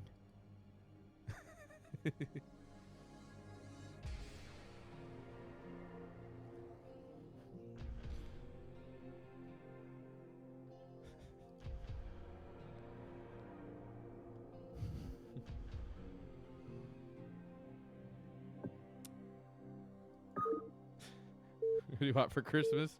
My 2 front teeth. No, get out of here, Mariah Carey. Fuck you. Get out of my chat, Mariah. Go back to hell from when she came.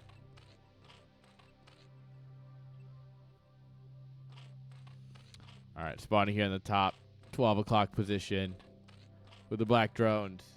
Give it up for Mana Dog. And the bottom left-hand side with the magenta drones. So based. Give it up for Zohan. Also, ads are about to run, so I'm going to snooze those real quick. There we are. Spent too long talking.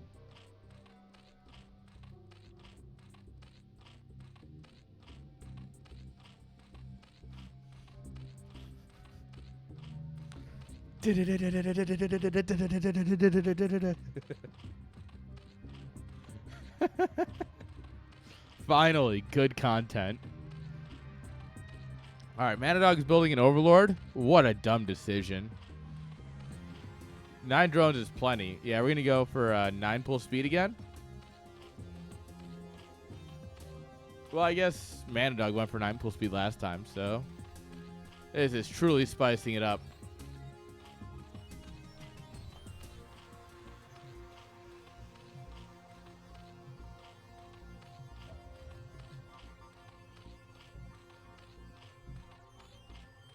All right, Overlord's going the right way. Overlord's going the wrong way.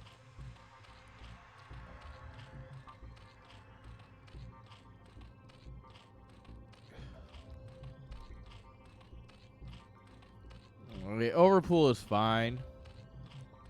Overpool generally works against everything. So, we'll see. Manadog still has a chance to hold it.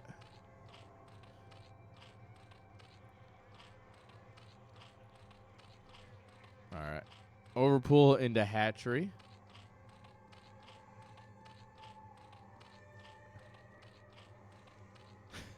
Well, sometimes that is in fact a plus. It's not gonosyphilades. Thanks, doctor.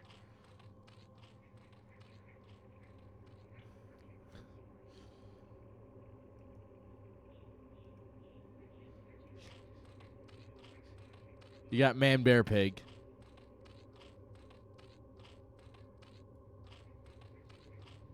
Damn, imagine getting man, bear, pig and the doctors can't figure it out.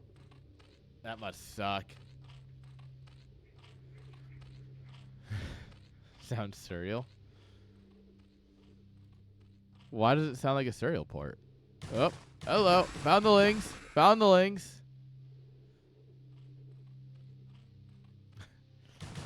Damn, what a shame. We were getting our hopes up, minions. I mean, oh, that's good to hear.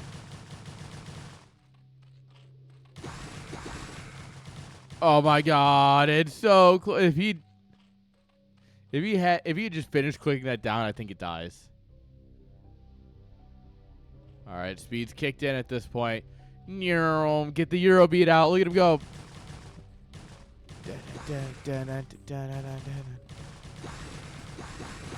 I haven't listened to Eurobeat in so long, I actually don't remember how it goes. I just kind of remember the general idea of it. All right, guys, we're going to pull up some Eurobeat after this. We're going to be Euro trash and listen to some Eurobeat. Of all the things I listened to in Europe, I didn't listen to Eurobeat? Oh, my God. What the fuck is wrong with me? All right, layer versus no layer. So, Mandog's going to start banking up a lot of lings here. There's always potential with that. You can do a lot of stuff on 2 bases with 3 hatches worth of lings.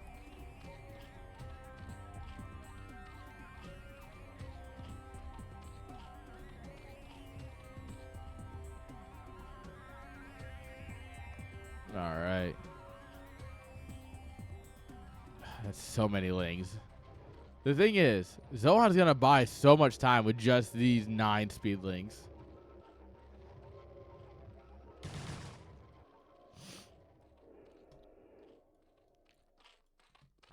Jaedong dancing, yes. I need a dancing emote. One of these days. I think I requested one. I don't remember if I actually ordered it or not. I know I have a great emote coming. The guy's just waiting on getting his new drawing tablet. I got to talk to him about it. Like, what's an ETA? But it's a Templar smoking weed, so it's a high Templar. You know, I think it's great personally. All right, 3 meters coming out up here. That's that's plenty enough. Look, I am a great dancer. Trust me, I'm a good 2-stepper. Oh, no. The Dank Templar is the second emote we'll get. We'll have the High Templar, and then we'll get a Dank Templar. And then we can just use them for different times. If you want to see me dance, come to the land. I will get drunk at least one night and dance with everyone. We'll throw a house party. All right. There's still a sunk. There's still, half dozen lings. Yeah. Oh, yeah. Also this guy.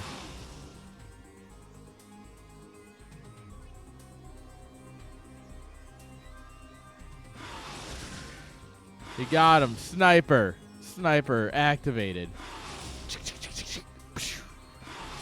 Got him.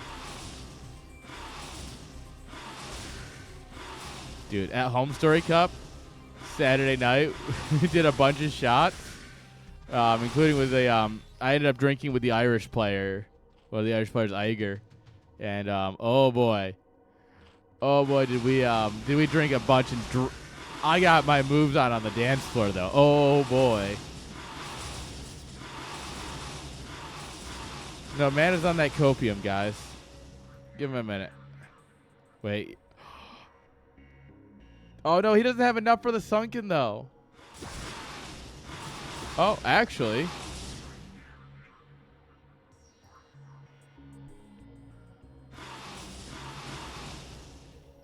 All right, there's no workers for anyone. I get fucked. I hate your drone.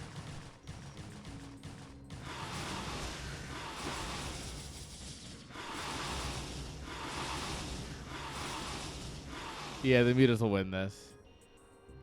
Usually leave these guys in hold position. Yeah, here. Nice games. GG. Well played. You know what? They were. That was some incredible games. Absolute GGs. All right, so that puts 2 points on the board for Needle Light, baby. Let's go. That's by mana throwing, so that way we could have one series this week. Thanks, bud. Oh, yeah, no, that was one hell of a series. Absolutely a banger. All right, guys. Ads are about to run because I snoozed them. So don't go anywhere. We'll be right back. We're just going to let these run real quick. I need your monies. I can't be the next BSL without your money. I kid.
Oh, I forgot to add the overlay to the scene.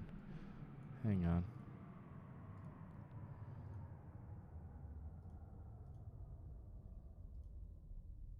There we go.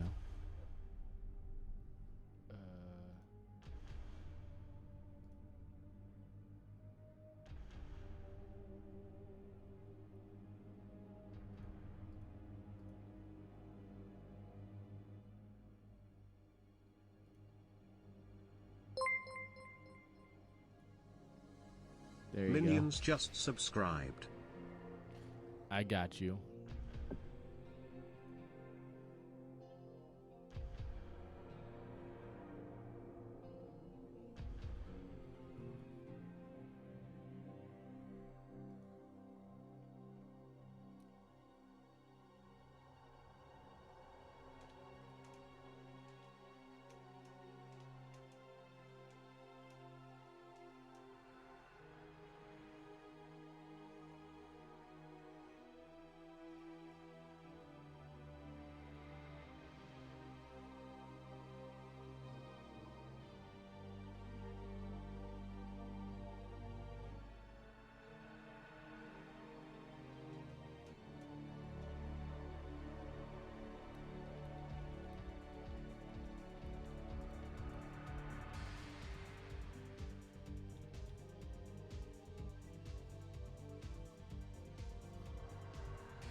Yeah, Nightcat, that's the point. You run the ads, and they're like, oh, I don't want to watch the ads. And then they sub. Maddie gets it.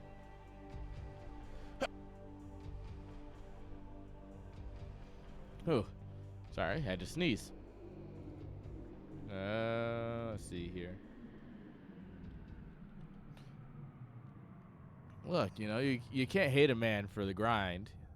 Look, the grind is real.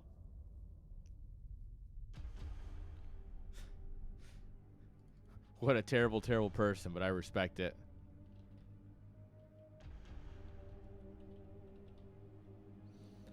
You see, the difference is... Okay, this is a hot tub stream? Oh, shit. Clearly, I missed a memo here somewhere.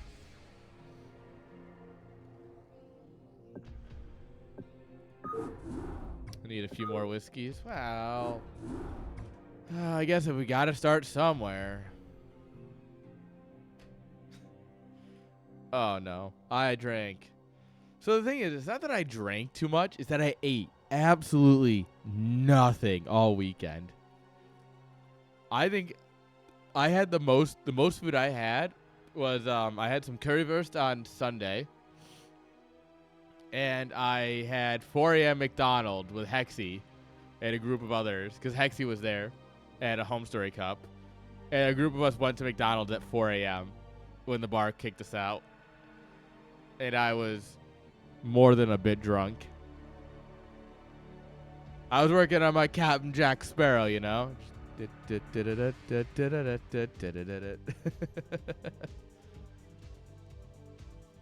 that's after, you know, a shot or, you know, some shots of... Bit of Jaeger, bit of whiskey. It was a good time. Lots of alcohol required. Well, not required, but enjoyed. Also, I guess I should properly thank you. Minions, thank you for the subby. It's appreciated. It's always appreciated, my friend.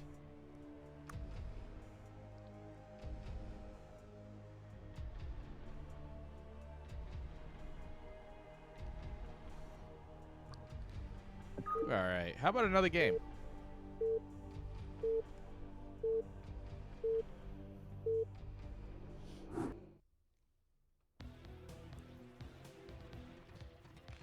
All right. Spawning here in the top right-hand side with the black SUVs. Give it up for Nightcat. Representing some unimportant team. As opponent in the bottom left, representing the most important team, Need a light. Give it up for Kanzaki Ranko.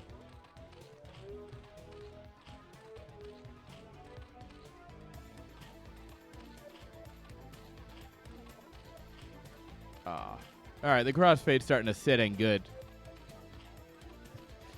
Maddie's is everyone's #1 fan. But it's not true, because I'm Mr. Peanut Butter's #1 fan. Me and Mr. Peanut Butter, we have a history.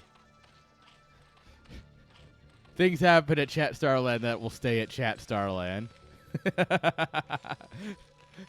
We'll let the rumor mill run with that one for a little bit and see what happens.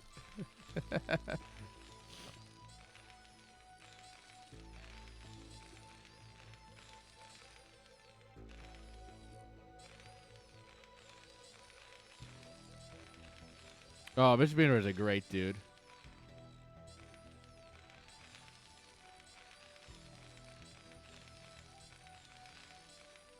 Mr. Beaner is actually like hanging out with him is a blast. Like I've co-casted with him a few times before the LAN and it was fun. But like actually hanging out with him, getting a couple beers and just like having a good laugh, it was incredibly nice.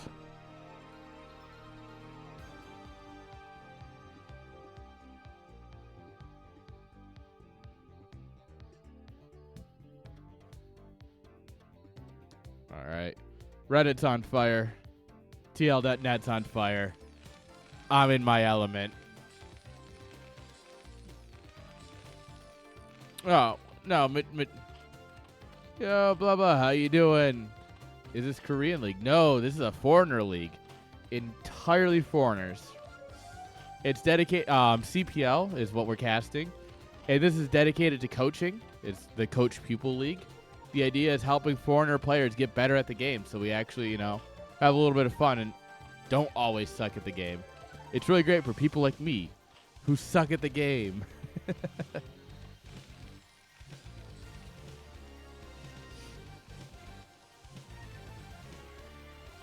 Yeah. It's honestly one of the most I've been in quite a few communities and there's no community that does anything quite like this. Yeah. Hang around for some StarCraft. We got a lot more coming tonight. No, I think it is I do think Koreans are expressly banned because the idea is that it's for foreigners by foreigners. Like, or is that BWCL? That might be BWCL. Honestly, I don't remember. I mean, I guess Koreans would probably be allowed in here if they, were at the right play level. Oh, it is a BWCL. Dude, there's so many different roles. I don't know them anymore. Look, I love the Koreans as much as the next guy, but man, are they good at StarCraft, I think it's fair to say. I don't think you're going to find a single person in the scene who goes, man, I think there's foreigners who are better than Koreans. Unless they are huffing some serious copium. Like, I guess you have, like, Mihu, right? Who is probably the best foreigner. And I wouldn't necessarily say that, he's an ASL contender. But he's like an ASL round of 24 contender. I could see him making, like, the important VODs. But I don't see him making it much further than that, realistically.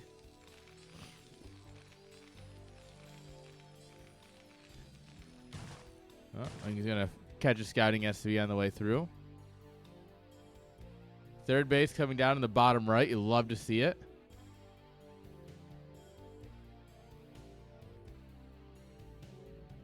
I know he's beaten a few Koreans. They did a thing where he played for a foreign league against a bunch of Koreans and he did good.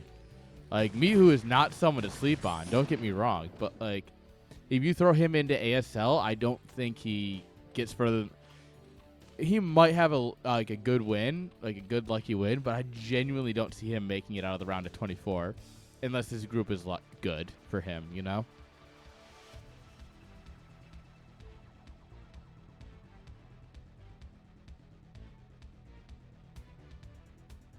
Yeah. I don't think anyone would really have an issue if a Korean who spoke English, like, Black Swan comes to mind. Sloth. Isn't Sloth Korean? No, Sloth's not Korean. He's, he just does the Korean translations. Well, he works with people. That's why I had it in my head. I know, there's, NAKR now, North American Koreans. I mean, they have to be some level of Korean, I think, on that team. I haven't talked to Cavapu really about how it works, so I'm not the foremost expert. Yeah, also round of 24 has been nuts. That's true. All right. Mutas are coming. We've got turrets. We're getting our upgrades. Overall, this is looking pretty standard right out of the box. Right out of the gate.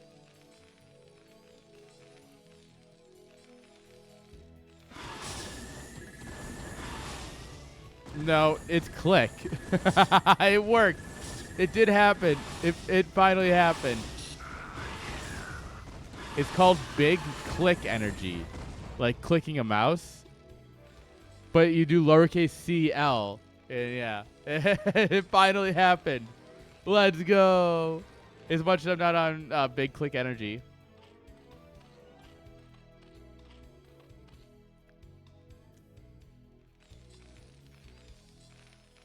It's a kerning joke. It's a Sutton joke, that's for sure. A little bit of suspect muta micro here.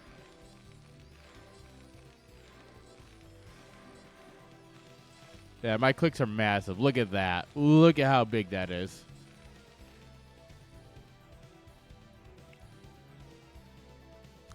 All right, their base is coming online. This hasn't been scanned or scouted yet, so that's good.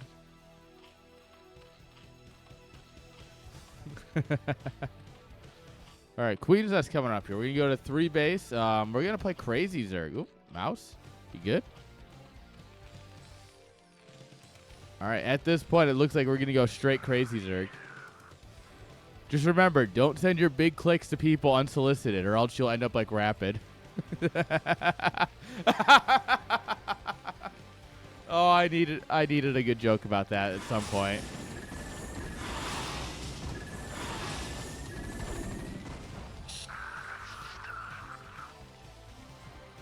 Well, also make sure that if you're sending your click to someone, she's actually above the age of 18. Well, it was dick pics is part of it. The other part of it is how old was the person receiving it. Which is, yeah. When that's a question, it's not a great question. All right, this is some beautiful SK tearing out a Nightcat here.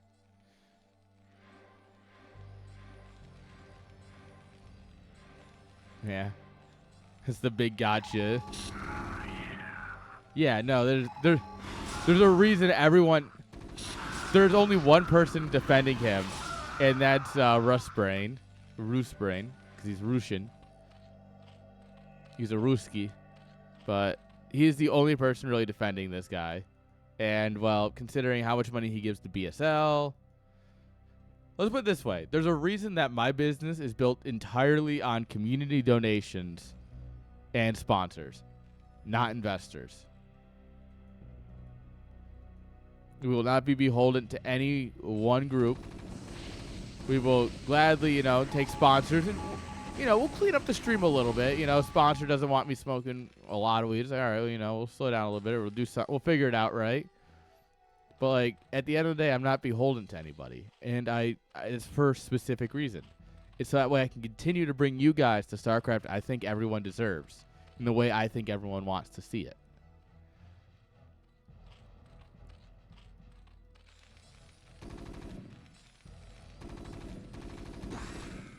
Unfortunately for Zero, when he tried to go full time, it's, well, no, Zero's first mistake was going full-time in Brood War. Like, I love the dude, but, like, come on. How do you not see that immediately failing? Like, brother. COVID was good to all of us, but the writing was on the wall. 3 months into COVID. Exclamation mark CPL in chat. Join the CPL Discord, guys. Come talk StarCraft with all of us. You can get a lot of free coaching without even playing.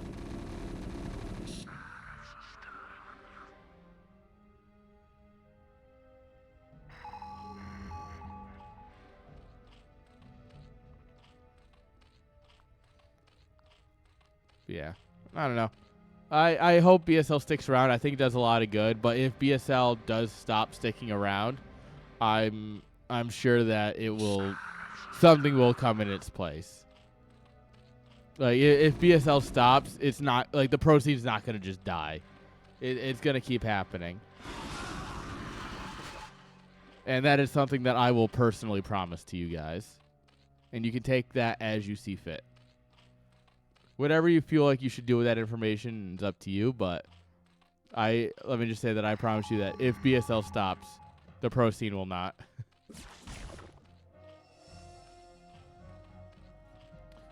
That's true, worst. Oh, yeah, it is crazy, Zerg. That's the thing. You're right, Vic. Yeah. This Zerg is, in fact, crazy. But that's how we roll. You know, millions of Zergies living each day, you know? Crazy. It's not too late. Let's get there. Mental wounds are healing. I can hear you say we're going off the rails on a crazy... Bye, vessel. There's 2 ships passing in the night. It's romantic, almost. The Nidus canals are in the middle of nowhere. Like, hello?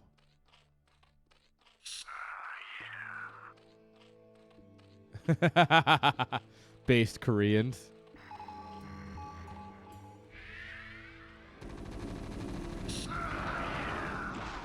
No, optical flare is never the right answer. As much as I want it to be the right answer, it's never the right answer.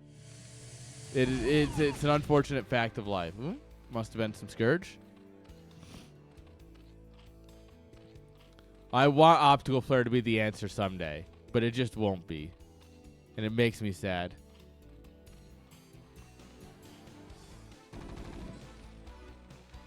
Xanatos, are you sure this is not... Do you go by Borsu in Discord by chance? That's a very Borsu thing to do.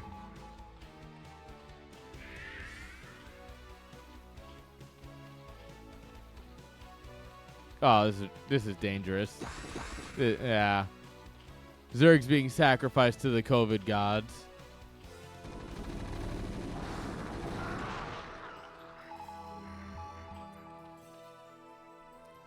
All right, this base is coming on up here, so we are going up to 4 bases. That's nice. Lings go out on their own. That's cool. And now here come the Ultras. The Space Cows. The Space Cows are winning. Although the COVID cows in the back are up.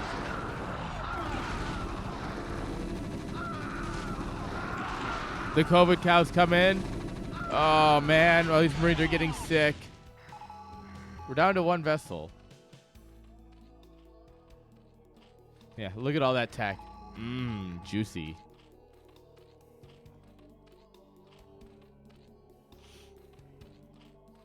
That's where you start turning this hatchery into a hive, just so you have it. All right, 3rd base is up. Not mining, though. The mutas are over here still generating a threat.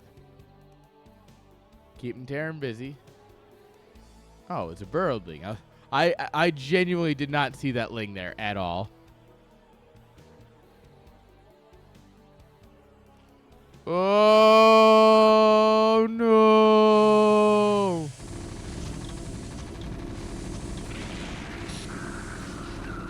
Well, that's unfortunate. Yeah, like, anything could have gone wrong. You lose 20 supply. But, like, Terran, man.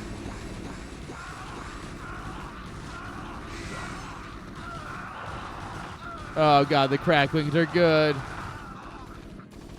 Oh, cracklings, man. they're full of crack. Who would have thought?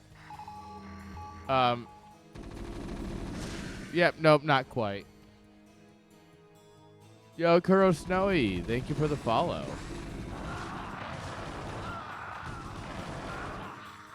Appreciated. Denying this turret, creating issues. You love to see it. This is exactly what you need as a Zerg right here. You're just creating problems for the Terran player. Except the part where mutas don't shoot if you hold position them because they're stupid.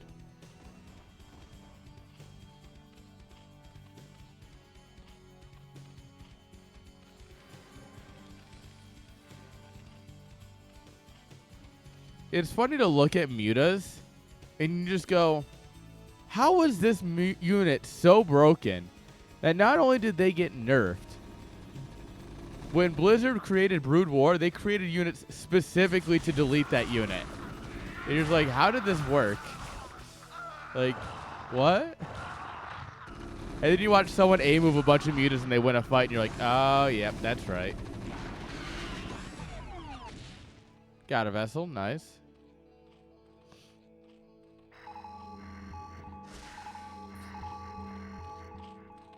Well, that's unfortunate. That's a bad placement for an irradiated Ultra.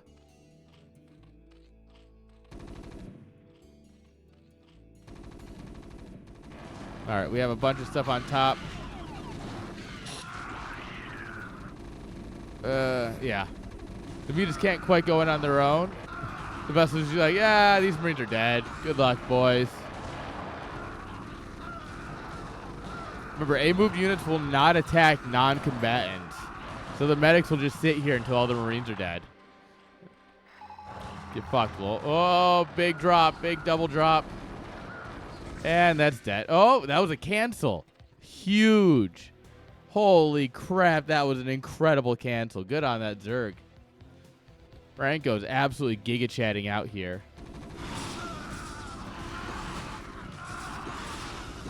Well, I say that, and then this fight happens. Well,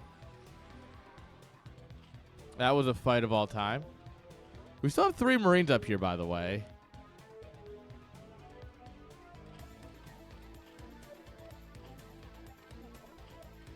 Go to the upgrades. I can do that. 1, 2. Or if you're Ultras, you got 1, 4. And 2, 1 for Terran.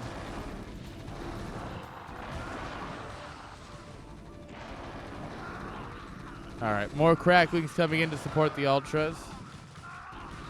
We got upgrades on the way for both players, so we're going to continue up that upgrade tree.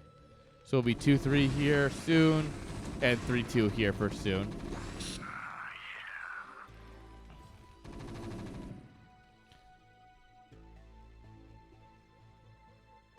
Yeah, no, this is good.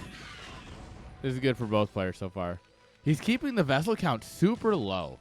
That's something I think does need to be paid attention to, is that he's continuously popping vessels.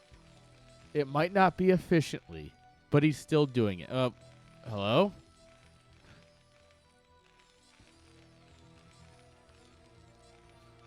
Yeah, no, this is a series already. We're in game 1, and this is already a series. Well, he's got the boys here to do it. He just hasn't done it.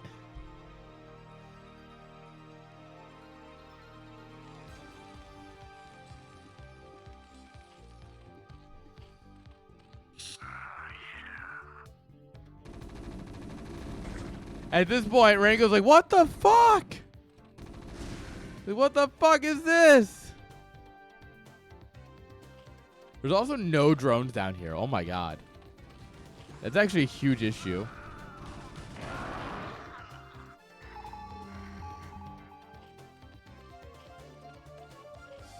We need like a big round of drones. We need to take this base and then just a massive round of drones and just pray that you can get away with it. I genuinely think that's exactly what you need.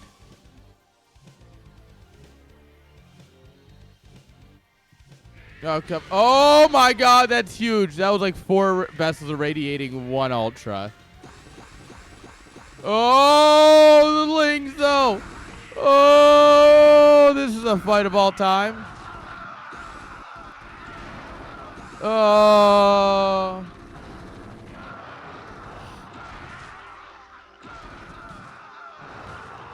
Oh, but we cleaned up the Terran bio.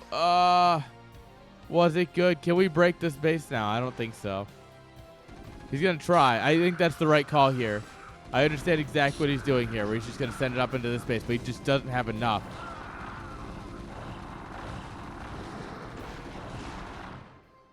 I get what he's trying to do there, but yeah, he just doesn't have enough.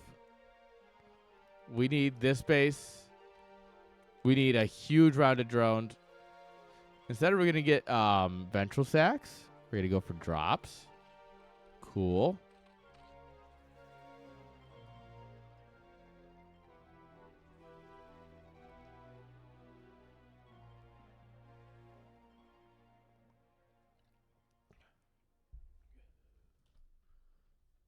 All right. Ooh, look at that pathing. Oh, yeah. At this point, it definitely favors Nightcat. Like, the game is basically over. We have no defiler tech. This base is starting to mine. This base is not mining at all at this point. Well, if there's any way to get back into this, it's woo! Sorry about your ears, but oh my lord. Headphone warning. But boy, was that sick.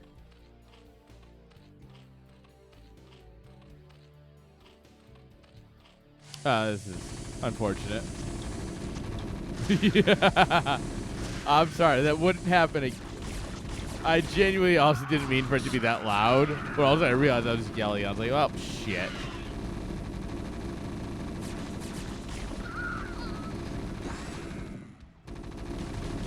All right, guys, if we talk really quietly, Worst won't be able to hear us, guys.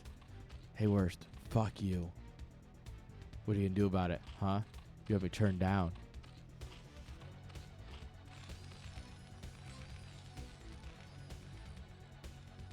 Yeah, that's right, guys. He can't hear us. Everyone talks shit on Worst. He can't hear us.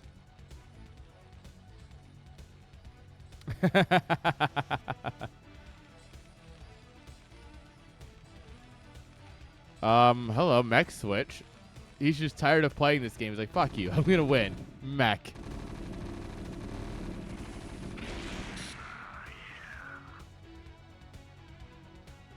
There's a bunch of units in these overlords. Oh, I guess it's not that many. Huh. Delivered an Ultralist to the front line. Check. All right, 2-5 versus 3-2. Ultras are good. D-Matrix is better, though. The big D-Matrix. How big is your D-Matrix? Bro, my D-Matrix is massive. And this game is over.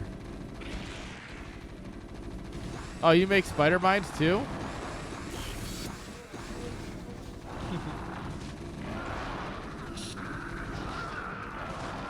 Wait, where's the D-Matrix on an Ultra? Come on.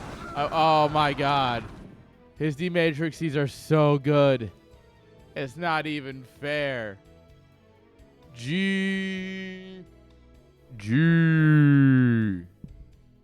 Nightcat takes game number 1 and one hell of a banger.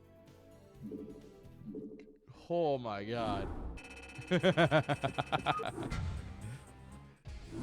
You know you wanted to. You're like, come on.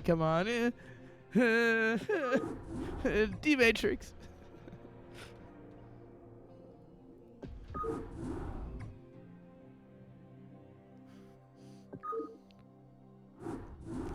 No, you irradiate.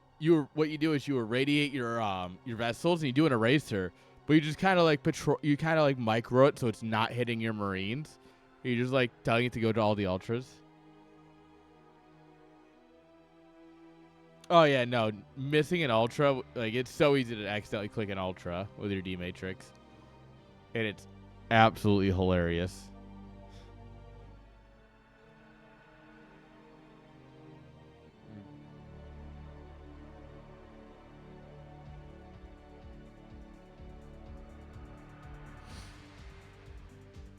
Yes, this is tier 1. This is tier whiskey.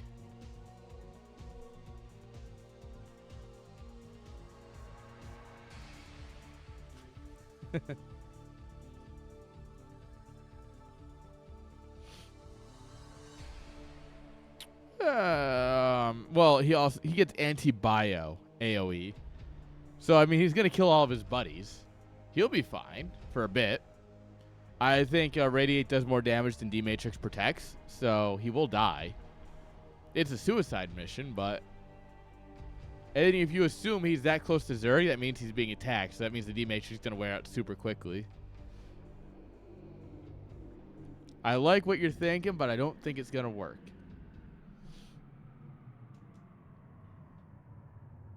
You're on to something, though. I like it. Look, when are we going to start optical flaring overlords?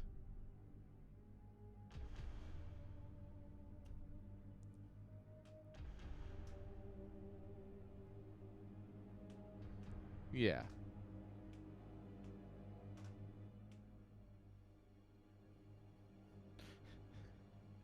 So what you need to do is you need to do a Radiator Marine with D-Matrix, and then a medic healing the Marine, and then a medic behind that medic healing the medic. Big brain. Optimal flare. Flare.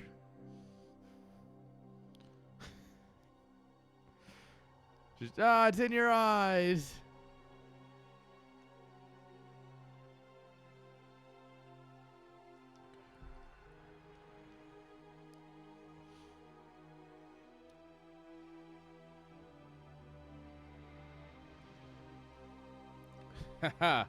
You're just optical flare is actually just a medic with a laser pointer. Like, ha, got it in your eyes. Got him, boys. Prepped and ready.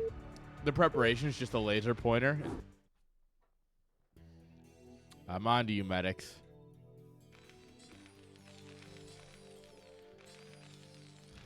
All right.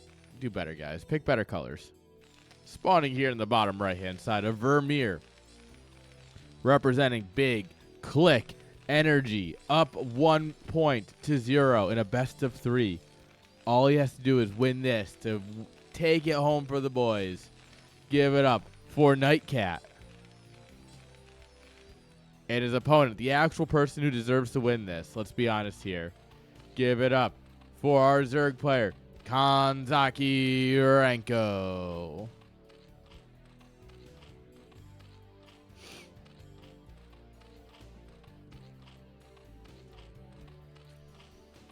No, for instead of anesthesia, they just bonk you over the head with a comically large mallet, right?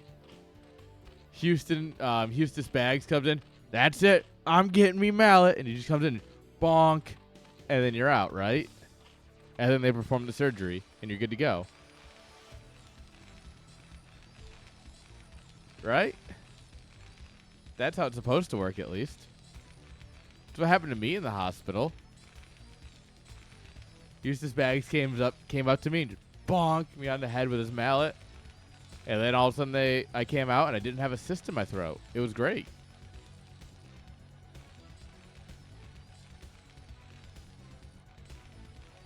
I did actually have surgery when I was in like first grade. And I 50-50 that I need to have surgery again. But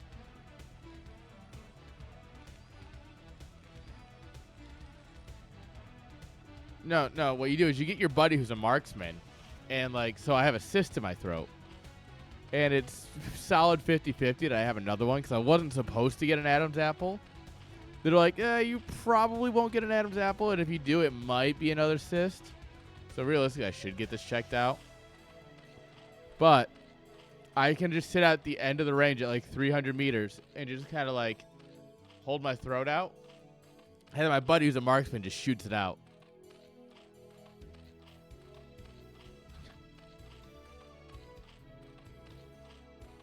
Yeah, but you need... Medics run on AA batteries, don't forget. So they need time to recharge their AAs. Oh, he's going to go for the gas. He's gone for the gas steal. Oh, it's just to heal up. Oh, you could have taken the gas. That would have been hella based. Oh, the kill. That's actually even better. All right, it's going to be a 2-base, 3-hatch build. Drone tried running. You got gunned down. You monster. You absolute monster. Arian, how you doing? Hope you're having a great night. We might be, might have a couple drinks in us.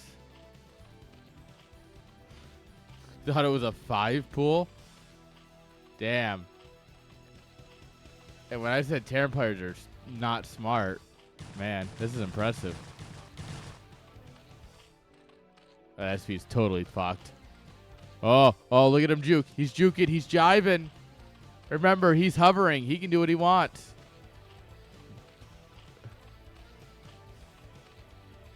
Holy shit, look at him go. Dude, this SB is built different. Oh, never mind. Got him, boys. Layer in the natural. I love it. Doesn't get scouted.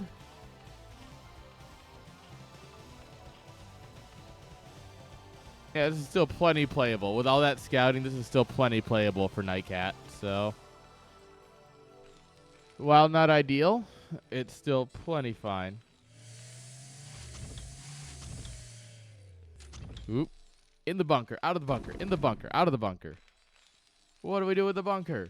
I don't know.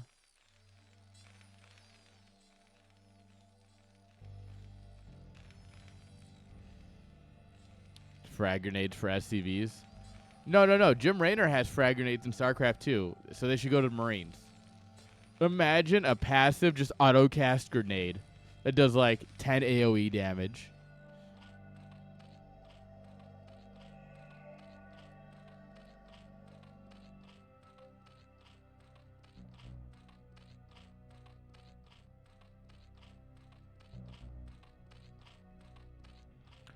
SCVs were supposed to be flying units in the beta. Oh my, all right, guys, we're getting into it. All right, guys, in the beta of Brood War, or back in the beta of StarCraft, technically, before Brood War, there was a, minerals and such were actually outside of the map. So they were in space. They were floating. So your workers flew so they could go off the map to the resources, collect them, and then they would fly them back to your main building.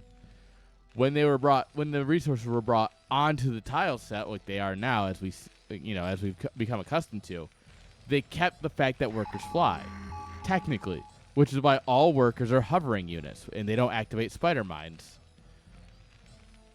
And I think this is just one of the coolest facts that nobody talks about, and I love it so much.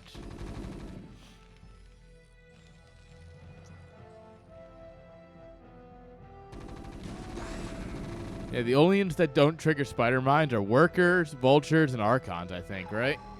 Those are the only hovering units, technically.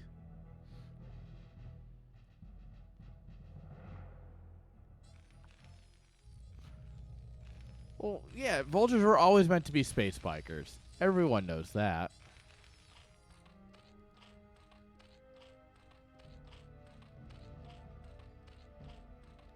Oh, yeah. I still have a few of those on my drive because using them is actually really useful in certain scenarios.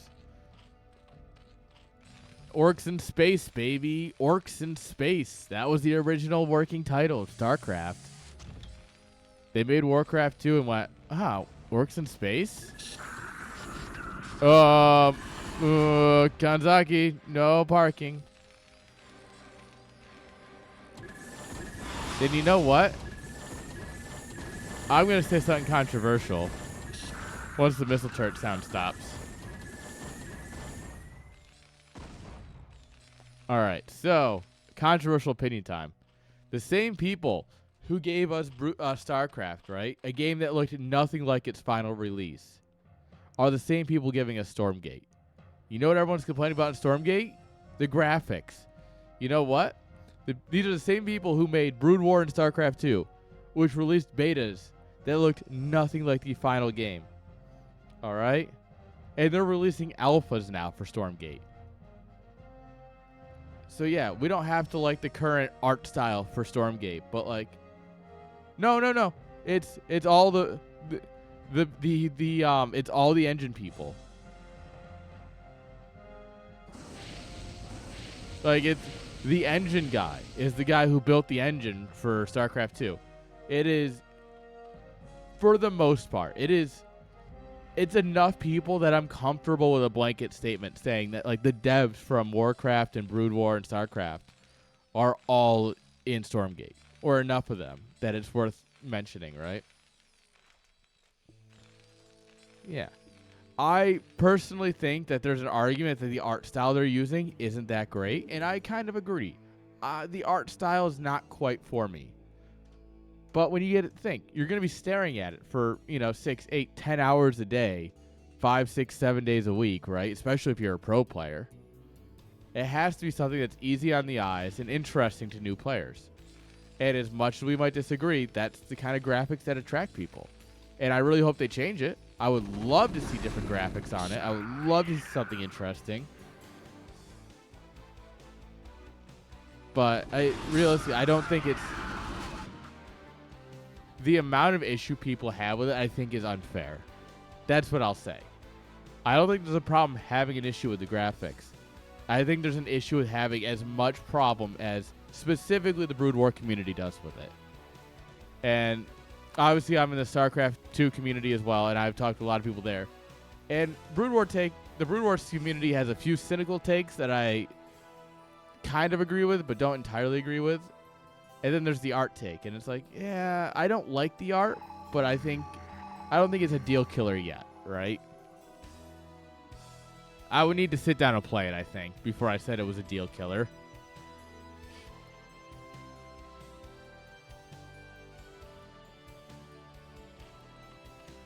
Yeah. I would say, let's wait. Let's wait until the actual beta drops, because they're still doing alphas. If the beta drops and it still looks very similar, we're going to go, all right, they're definitely heading in a direction. But once again, even StarCraft 2's beta looked vastly different than the game we got in 2010 in Wings of Liberty. It is very different. No, it's still... I'm pretty sure it's still considering it alpha testing. Have they been calling it beta testing? Or have people been calling it beta testing? Okay, so they are calling it beta now. Interesting. Okay.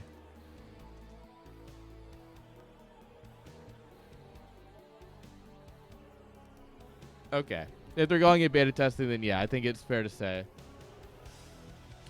Yeah. I knew that they were doing alpha stuff for a while, so I wasn't sure if they were if they had moved on to beta yet. If they have, then yeah. We can be a little bit critical and say, like, hey, guys, let's, like, push you in a better direction, right? Let's, like, do something a little bit more interesting on the eyes. Oh, here come the lurkers. Aggressive burrow. No, we're just going to run.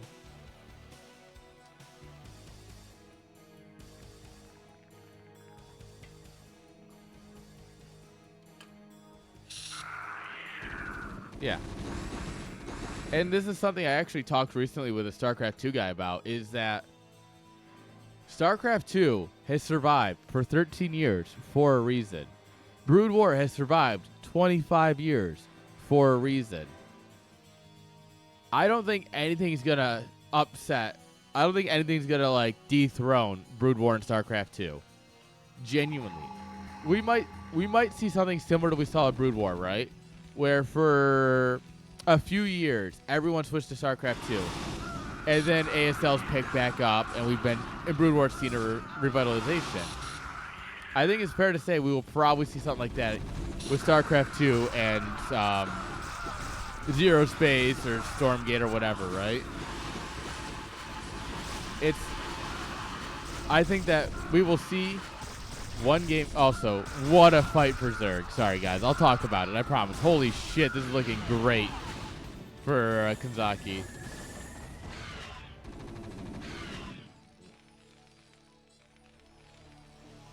All right, after that dominating fight, I think we'll see one of the games take over for a few years, but within 3 to 5 years, we're definitely going to see StarCraft back on top, or at least back in popular like it's going to be popular again.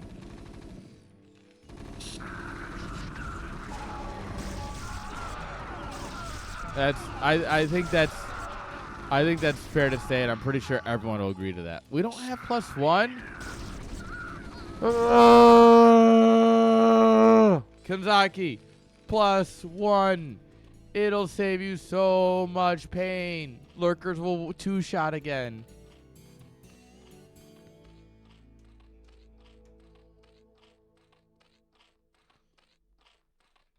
Yeah. Well, I'm gonna reach out to. Funny enough, I'm actually reaching out to Microsoft about CS LAN, seeing if maybe they're interested in throwing a couple of buckies into the Brood War scene.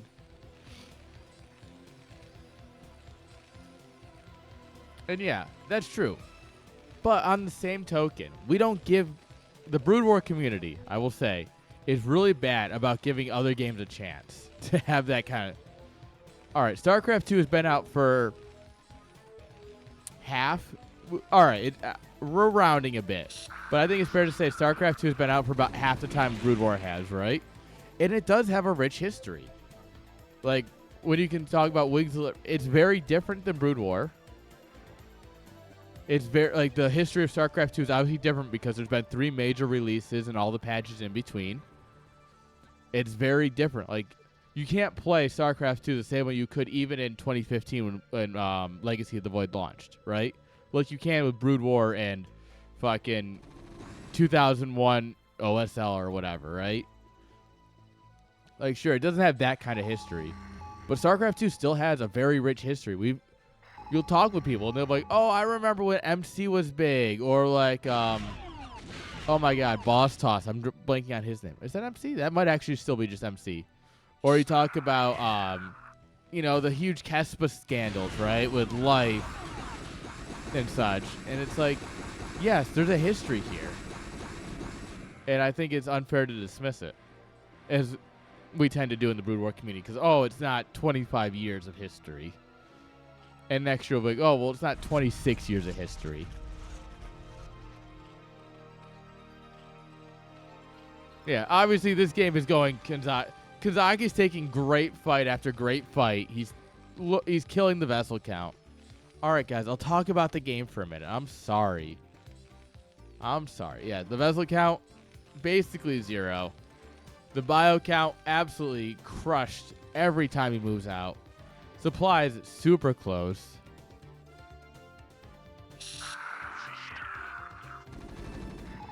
Yeah, and I do think that's a huge thing Brood War has going for it. Is that if I wanted to load up a Kespa map from 2000, whenever, I don't want to throw out a date and be like, actually, Kespa wasn't running at that time because they were doing this, that, or the other tournament. I don't want to throw out an exact date because I don't remember all my dates. But if I wanted to pick a Kespa map and play on it with somebody, I could. And it would be the exact same that the players were playing on back in the day. And that's awesome. And that's why I love Brood War. It's one of the many things I love about this game.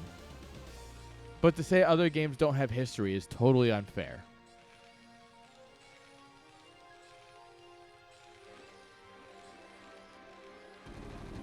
Is it playable yet? I haven't played it. I will be totally honest with you. I have not played a single bit of it. Not a single second of it. I've watched some gameplay of it. I've seen people play it. And I've heard a lot of commentary about it. I have not played it personally, though. From what I've heard, a lot of StarCraft 2 people are upset because it plays more like Warcraft than StarCraft. And I personally, I like the way Warcraft plays, minus the heroes. And that's essentially what Stormgate is. So it's kind of up my alley. So when you say it plays like Warcraft without the heroes, it's a, like the units will tend to formation. They, like the pathing is a bit different than StarCraft 2. Because most of the people I've talked to who played it are StarCraft 2 players. So. And it's just, hang on. This base is getting cracked. That's a lot of space cows. That irradiate's actually hugely bad. Look at how many Marines that just damaged. Oh my god, this one lurker coming in and just doing money. Lings, join the fight. Oh god. Nightcat's absolutely dead here. This is absolutely a crushing fight.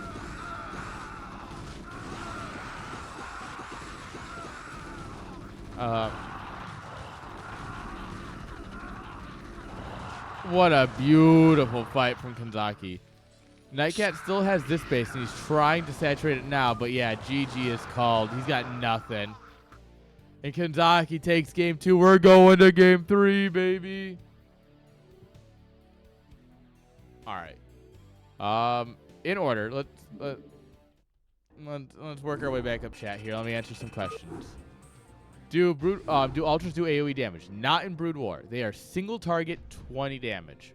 In StarCraft 2, they do a cleaving attack and do AoE, but not in Brood War.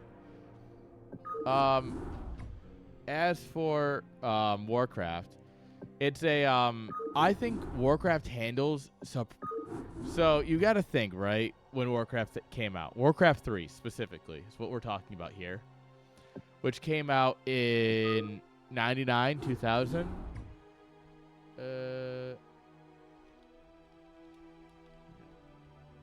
Was it 2002? Oh, wow. That's much later than I thought. All right, yeah. So it came out in 2002. It actually handles surprisingly well. And it's very robust for a game that came out. Like, Brood War is obviously clunky in a few ways, right? I love Brood War to death, but we all have to admit, like, there's casting spells, right? If you have a control group of Defilers or High Templars or Vessels, you have to click one and cast it. Click the group, click the next one, cast. Click the group, click the next one, cast, right? There's a that doesn't exist in Warcraft 3 and StarCraft 2. We have smart casting, which means if you have a group of casters and you just hit spell, it's going to go down, down, down. It's going to do one at a time, right? And I think that was so revolutionary.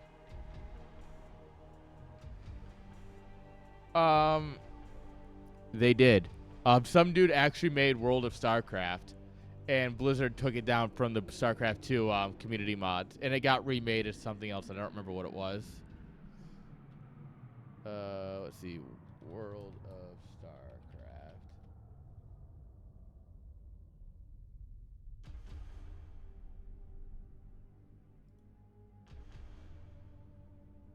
This was a thing. I remember this. I've seen the video. It's super cool, actually.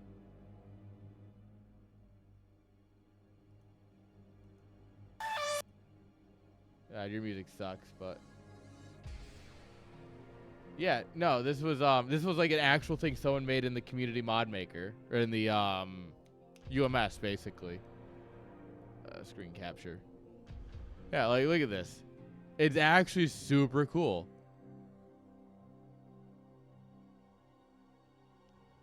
Like this was a thing someone made, and you have like your abilities and you do your stuff. And Blizzard shut it down. Blizzard hard killed this. Like, no questions asked. They just took it and just put it in the dirt.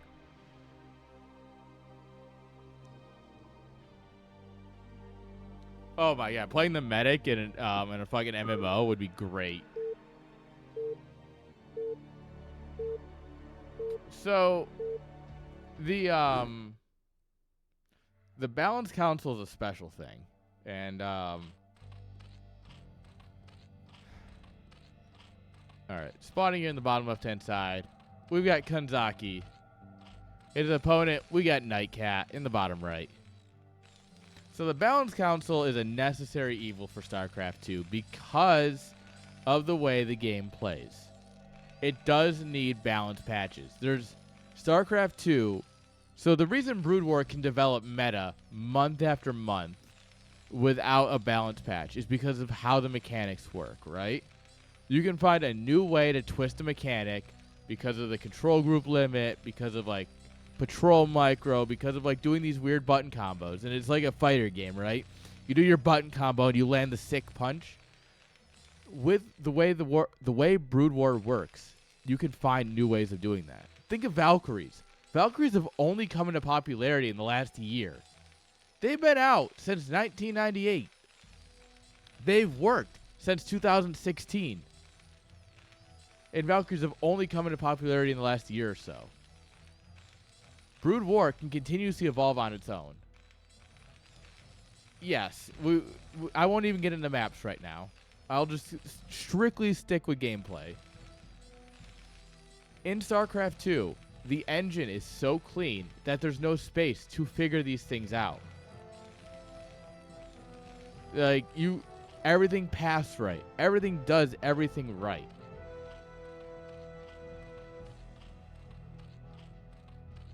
Yes. And yes, technically you would yes, there's the remaster was a balance patch, but we're not getting into that. And that's why I mean, like, they've worked since 2016. I did specify that. It's a yeah. But it's StarCraft 2 just doesn't quite work like that, right?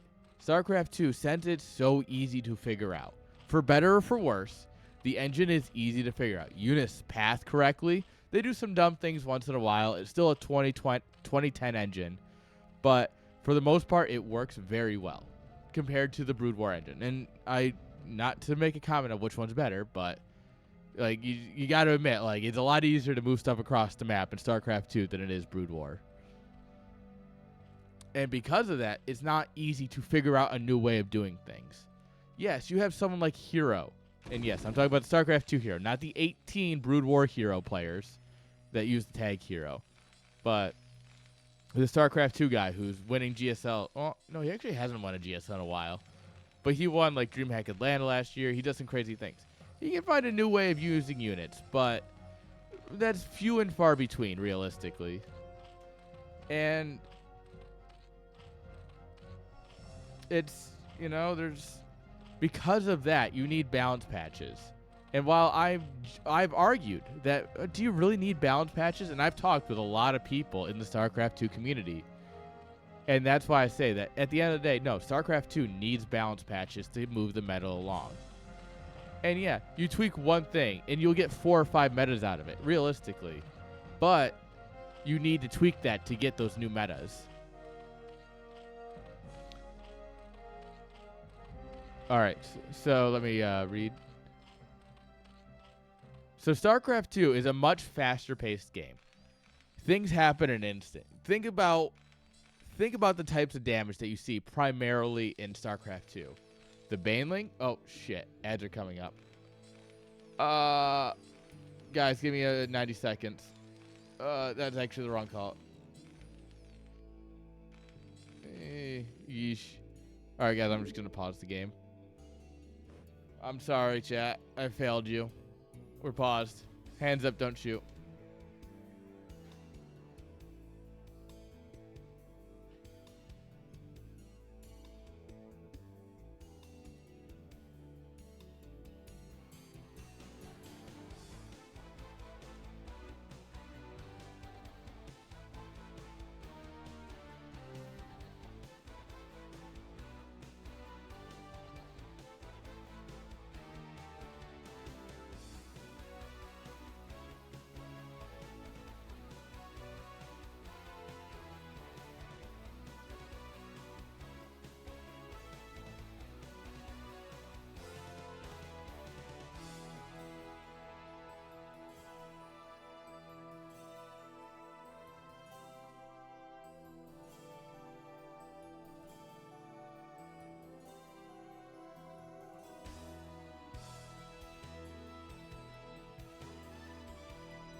Yes, we pause. We always pause for ads. If we're only streaming to Twitch, we'll pause for ads.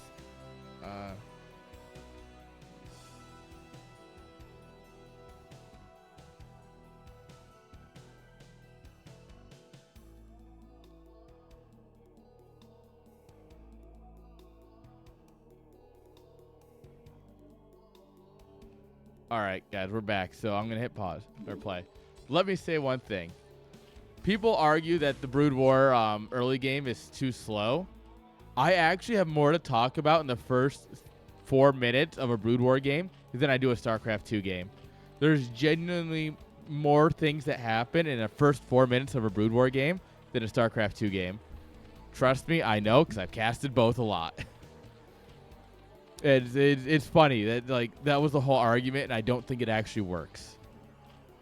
But anyway, for the Balance Council, they are a necessary evil. And yes, do I think that they make some dumb changes, right? Yeah. They gave an upgrade called Hurricane Thrusters to a unit with no thrusters. Sorry, Lore Me is coming out. But, like, it's just one of those dumb things. It's like, I think that you need a certain amount of people who develop the game to understand the game to make the balance patches, right? But that's not what we're getting. And it's just, the Balance Council is going to do what the Balance Council does. And we're at their mercy for a lot of reasons, but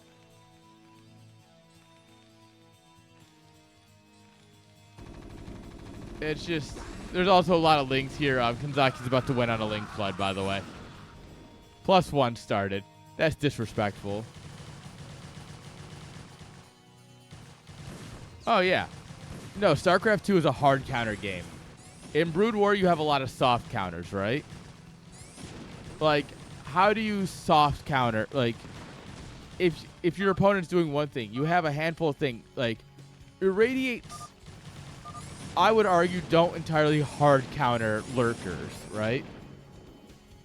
GG's. But, like, Irradiates don't hard counter lurkers. They soft counter them. Because you can irradiate down one lurker at a time. And yes, you'll kill it one at a time. But you're only killing one at a time. You're not really winning the fight. You're only... Yeah, that was an incredible series, I will say. GG's. Sorry, I'm on a bit of a rant mode. But no, that puts another win in our pockets, babies.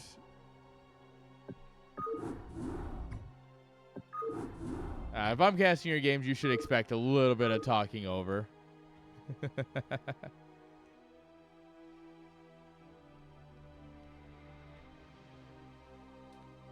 Yeah, and that's the thing, is Brood War is built on soft counters.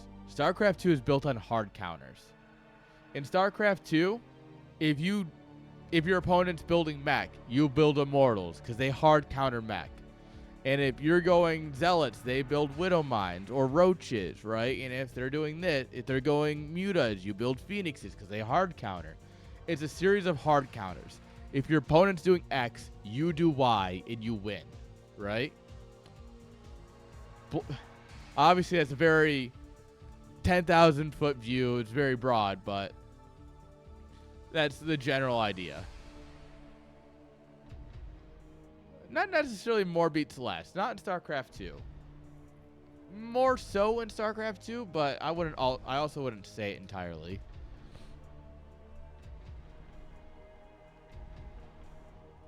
And it's just, StarCraft 2 plays out. I like watching both games. I truly enjoy both games. It's gonna fucking put me on the cross and nail me down, but like, I love both games. It's just, they're for different reasons. Yeah. StarCraft 2 is fast-paced. You have people doing crazy things at fast speed, and it's so much fun. StarCraft 2, or Brood War, when I watch Brood War, I'm watching someone set up a fight. Oh, he's got his tanks over here. He's got some units over here. Oh, my God. And he takes the greatest fight. And I think that shows my favorite two clips, right? My favorite Brood War clip is Soma versus Light, ASL Season 9, Round of 4, Game 2, where Soma uses Ensnare on Light's army and then surrounds it with Ling Ultra and kills it. Best moment ever in Brood War. In StarCraft 2, one of my favorite clips is a meme of a guy F2ing and stimming, but like 2/3 of his army is stuck in his base. All right, where is it? Where is it? I'm sorry, I'm breaking out my favorite clip.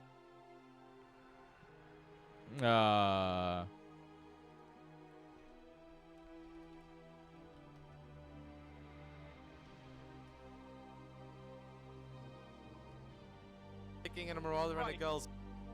Sorry, this is genuinely one of my favorite StarCraft 2 clips, so you're gonna have to deal with it. Picking and a Marauder and a girls spot. Yes. Look at his main. He's F2ing his army with stim. This is StarCraft 2, though. Future, you absolute shameless man. F2 stim, F2 stim, F2 stim. But wait, the best part is when Drogo taps out. Jesus, GG. Doesn't even. Drogo gets destroyed by like a fraction of the army. And he's like, Jesus, GG. Meanwhile, all of this is F2 stimming. And I just, in my mind, that's StarCraft 2, baby. And it's just, how do, like, you know?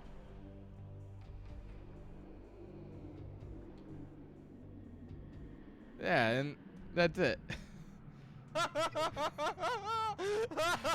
I want you to understand, I clipped this 3 years ago. This is still one of my favorite clips. 361 views, I'm at least 100 and something of them. I watch this to cheer myself up when I feel bad.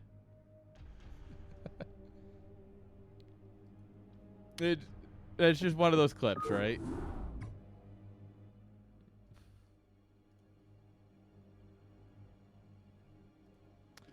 But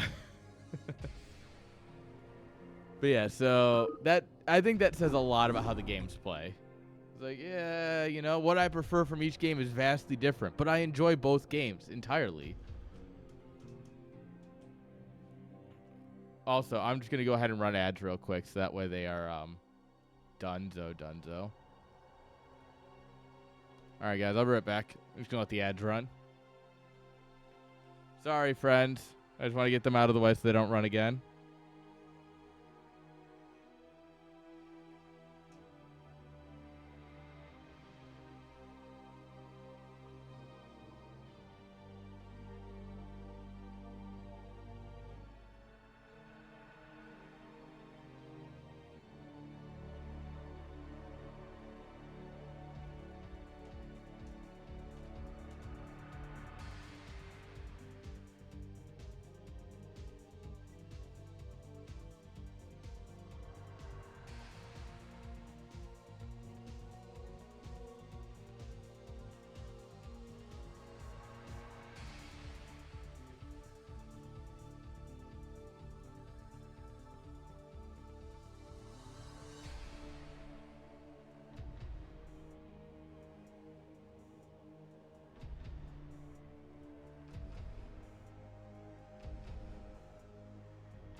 All right. Sorry, guys. I got distracted with Reddit. I was, there's a Reddit thread for the tournament organizer post that I set up because Ball doesn't use Reddit at all, so I had to post it. And now I'm dragged into a bunch of arguments. Also, Sabretooth, thank you for the follow, my friend. Welcome. That's a good enough reason to finish out the whiskey, I think. And with that, we also have to finish off our tier 1s. We have one more series of our tier 1s, guys. And then we have tier 2s. Don't worry. You've got more StarCraft, guys. I know you're worried. We do have more StarCraft.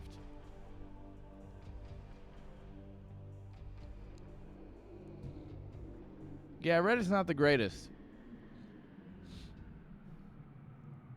But this is the kind of thing that you need to kind of just get out there, right?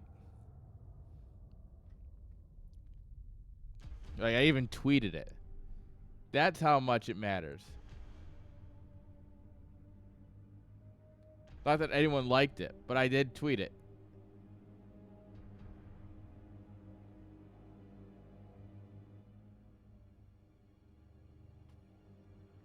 Nah. There will always be StarCraft. I said this earlier and I'll say it again. If BSL falls under, and I do genuinely mean this, I don't want BSL to fail. I think BSL is great. I think BSL is a fantastic thing that happens for our community. But should it fail, I promise you, the pro scene will not die in the foreign pro scene will not die. I will promise you that personally. That's what I'll say. And with that, let's get to the next team. Tier 3, Tier 0. Dude, Thursday. Dude, Tier 3 is like a 3.5 hours of game time. I looked at it and went, I could do that, or I could do 2 groups instead. And for a Tuesday night, I like to get 2 groups in. So, yeah, here we are.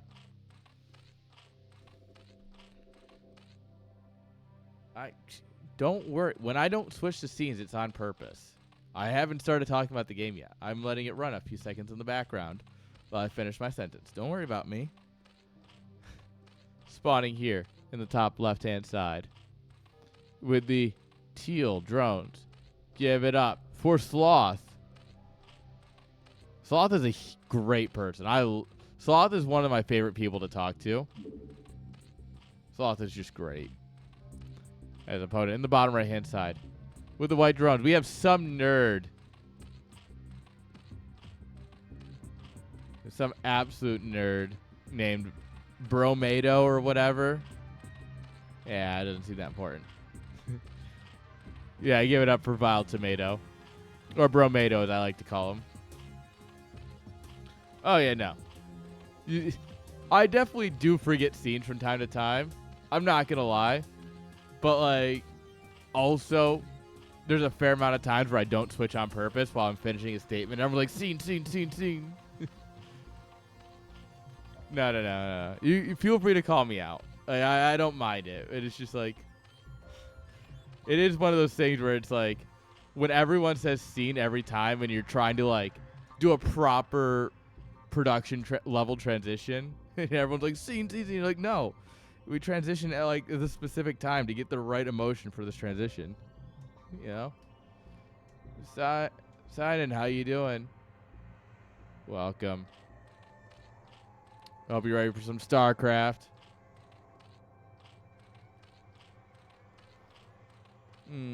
Some alcohol. Guys, do we qualify this as CPL After Dark? Can we call this CPL After Dark? Can we just absolutely send it and make this absolutely terrible for the staff later when they have to deal with this VOD?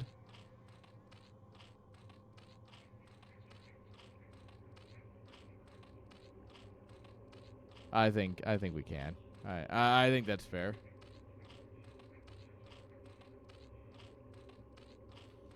I'm gonna need more vodka. I'm gonna need more whiskey. God, I don't need more vodka.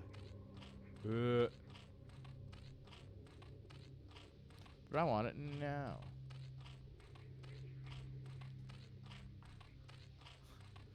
You scrolled 461,000 bananas. That's a lot of bananas. Personally, I don't think I scrolled that many bananas. I also, like, actively don't use Reddit when I can avoid it.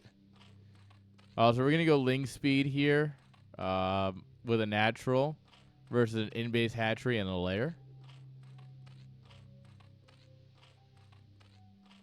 Sloth is HB Alpha. No. So the guy named Vile Tomato is Sloth, and the guy named HB Alpha is Vile Tomato. Sorry. Gonna resist a little bit of sarcasm on that one.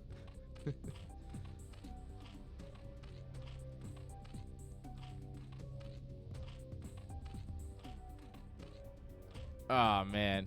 The games are gonna be great, though, I'm sure. No, we don't skip games here. No, I have absolutely had games where neither player played on their main account, and you're just like, I don't know who the fuck's who. I have definitely not casted replays because players fuck things up, and I will be open with that. Like, is it the polite thing to do? No. Is it the right thing to do? Probably not. Have I done it? Absolutely. Will I do it again? Absolutely. Like, if you have magenta versus pink and you host 1v1 or UMS, yeah, the moment I can't shift tab you and you have two similar colors, I'm not casting your game, especially if it's a mirror. Like, I will just actively ping you both in Discord, like, fuck you, I'm not casting your replay. I've done it. Is it the most mature or responsible thing of me? No. Am I definitely kind of an asshole for doing it? Absolutely. But, like, will I own it? Will I admit to it? Yes, I will absolutely admit that, like, I'm not being the bigger person here. But, like, I will also, like, I'm holding people to standards. Maddie's is my hero. Also, Sloth won this game, by the way. GG's.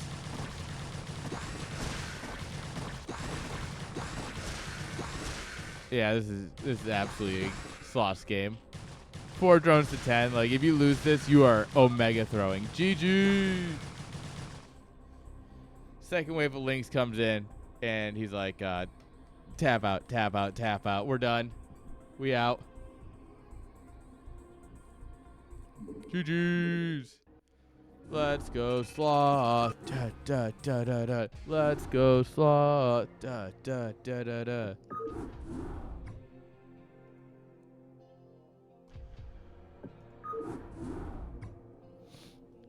Dude, sometimes it's all about the build order win. It is 100%. A build order win is a build order win, you know? You got to take what you can get.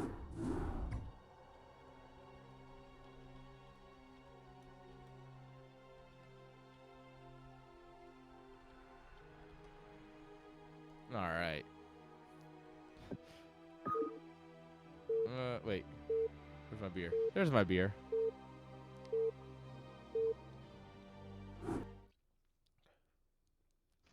Godlike Paragon, thank you for the follow. Neat Pete, thank you for the follow as well. Renegade for life.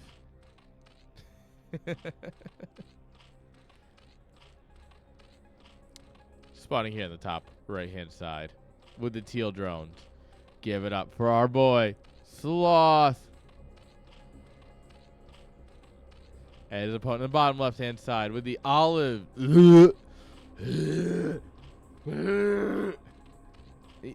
The olive color drones.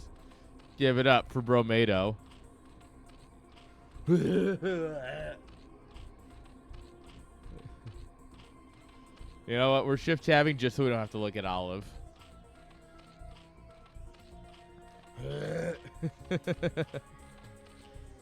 Yo, Fartcraft, I know you're here. I know you're lurking. Calling you out right now.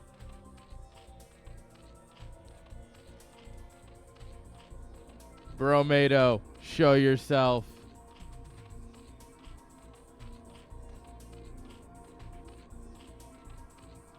Coward. Ooh, all right. We're going to go ahead and take our natural here. So 999 where you take your natural. All right, I don't hate it. If you, I don't actually know what exclamation mark BSL is, but exclamation mark statement will give you my my statements on the ongoing controversies.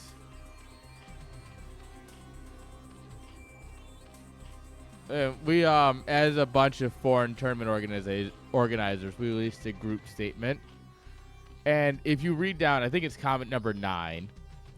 I reply to somebody and I give probably the most honest opinion that I have of it. Like the most honest solo opinion I can give is comment number 9 on that thread. It's something I truly stand by, and you know, I do hate that we had to do it, but I stand by the fact that we did it, and I put my name on it for a reason. And well, now I'm stuck in Reddit arguments over it, but I will stand by it till the end. My only hope is that Zero releases a very reasonable, very level-headed statement about it. And while it won't solve the issue, if he releases something that's reasonable, I think we can start open communication again. And I genuinely hope so. Because like I said, the end of BSL would be a tragedy. It truly would. The end of BSL would be very sad. But, and I don't want to see that.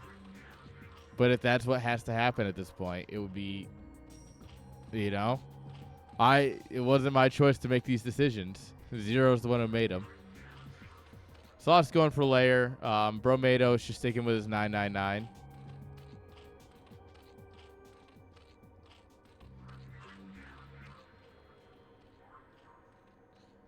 Sloth's speed is actually quicker than Bromato's, despite the fact that Tomato's going for 999.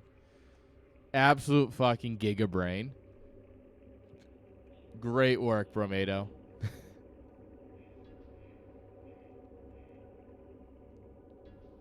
Yes, I would say it's pretty much the only tournament linking.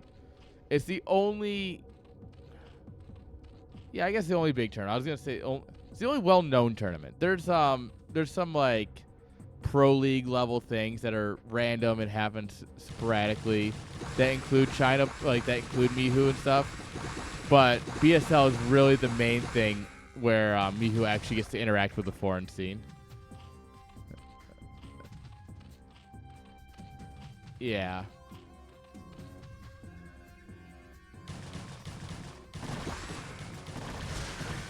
And,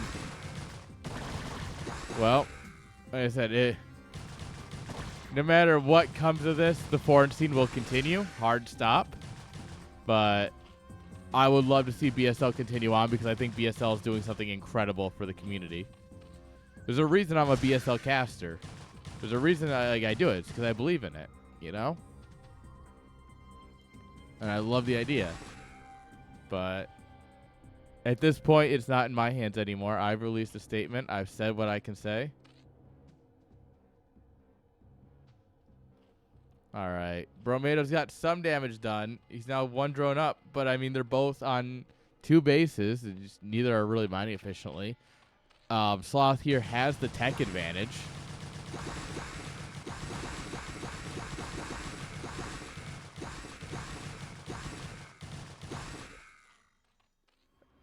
But Bromato's just going to keep sending in lings, and that might actually just win, by the way.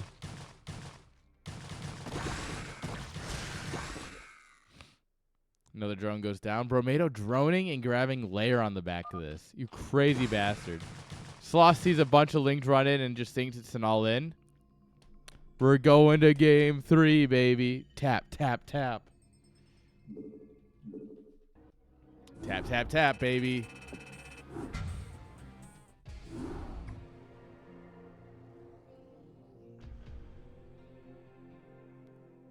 All right.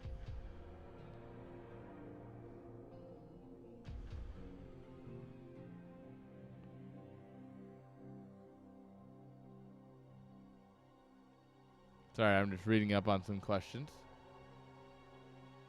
The Korea-China Invitational? Yeah. No, the Chinese. Well, the Chinese viewer base is massive. The Chinese pro scene, the player base, is tiny. They have like 5 players that are worth.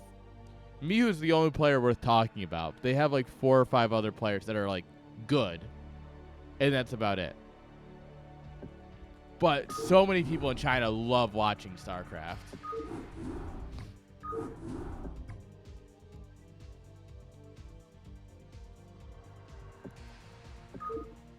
Like, people were restreaming BSL on, is it Bilibili? Their streaming site? I don't remember. And it was popping off. Like, the Chinese site gets numbers. Like, Chinese people love StarCraft. They love both StarCraft. StarCraft 1 and 2, it's huge in China. But the player base, like the actual player count, is really small for both games in China.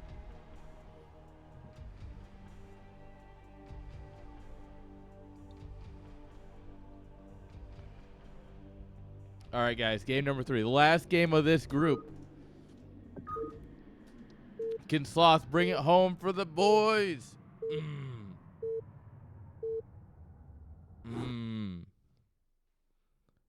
Or is Bromato gonna just crush all of our dreams like a terrible person? Oh yeah, no, China is a great addition to the community. I do enjoy the Chinese players being a part of these things, and that's another thing that, like I said, BSL does it very well. Is that they have this connection with the Chinese scene. That's huge and so influential. But, you know, we'll see. Spawning here in the bottom left, or the lower left-hand side of Apocalypse with the teal drone to give it up for Sloth.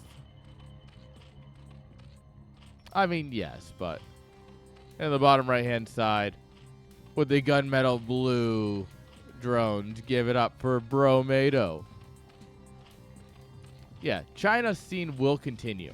But will China interact with the foreign scene is the question. And that's where, like, BSL is that overlap, right?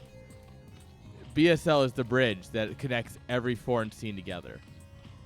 And that's just something that doesn't exist without BSL, without a lot of effort. Can it exist with somebody else? Yes. Will it exist without BSL? Eventually.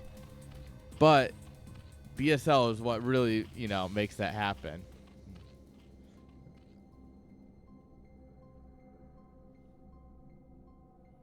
Alright, here we go. We're getting expand from both players. So this is a 9-9-9. It's a 9-8. Hatchery pool from Bromato. Meanwhile, this is a 11 or 12 hatch here from Sloth. Interesting. The thing is, China's money is about to dry up. 11, 10, 9? Okay. So China's in the middle. Well, I guess they're not in the middle. They're on like the downward slope into a huge economic crisis. And so the Chinese money in esports, which has been basically infinite for quite some time, which has been all of esports to be honest, is starting to dry up a bit. And yeah, it's questionable of how it will go.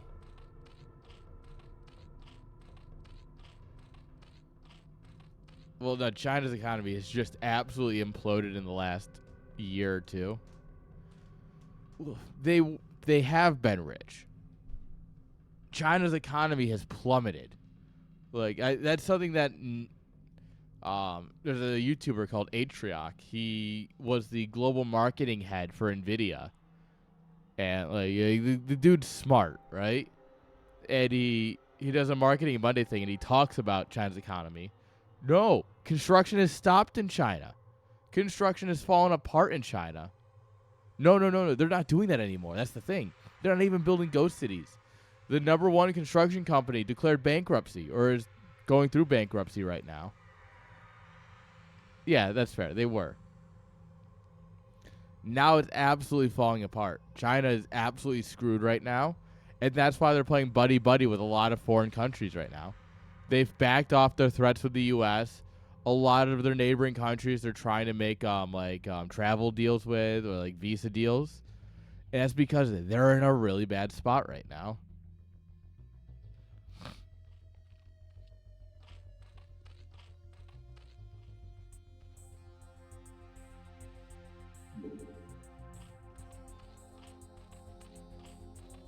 Oh yeah, no, their population's definitely about to be on the decline. Their population is gonna age out, right? It's the so their birth rate due to the one-child policy. China has not been able to have a younger population.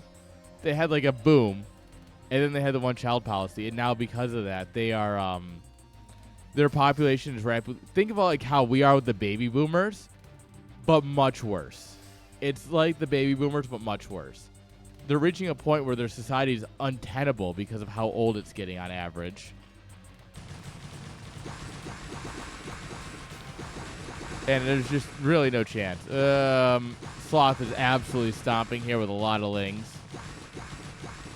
Hello, random drone. Oh, yeah, there's nothing. There's nothing.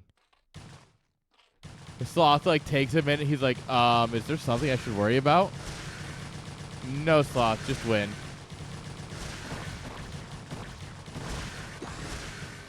Yeah, this is GG. Oh, the lings are rallied. Oh, that's unfortunate. 2-1-0. GG. Let's go, Sloth. Doosh, doosh, doosh, doosh, doosh. Let's go, Sloth. Doosh, doosh, doosh, doosh. All right, let's go. All right, what do people want?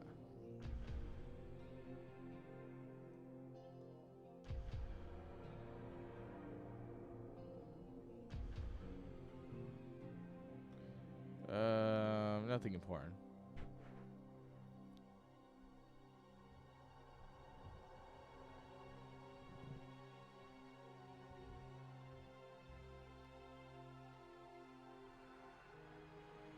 Ice cream? I'm down for ice cream. Sorry. I'm reading questions about a B&B that I'm supposed to be in that I'm not in. GG's. So let's see. Anderson beat Peanut Butter. I think that's actually looking pretty good in tier 1s at least for Needle Light.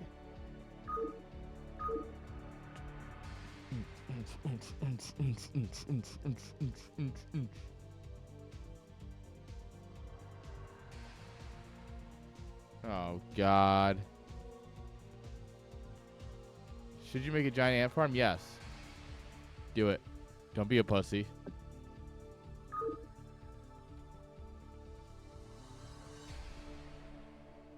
All right, guys. Give me a minute here while I get set up. I'm not going to run ads. Yeah, we should have enough time. I'm just going to get everything set up here for the next group. Don't go anywhere. I just need a minute to get everything set up. And I don't feel like being interesting for a minute, so give me a second.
All right, we're back. We're back.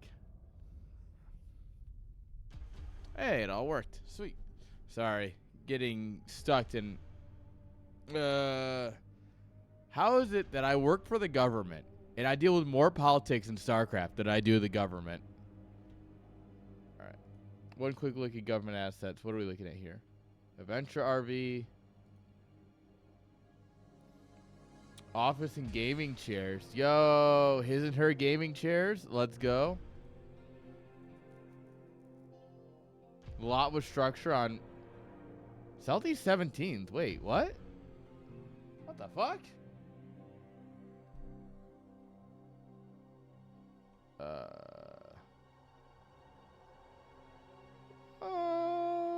One second here.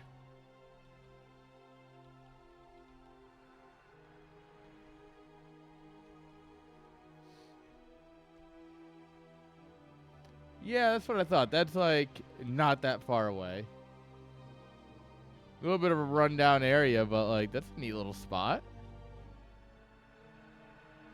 Third of an acre. It's actually a great spot too. Like in terms of closeness to everything, that's nice. I don't know. I don't really think of that as like the greatest area to live, but like, you know, cool.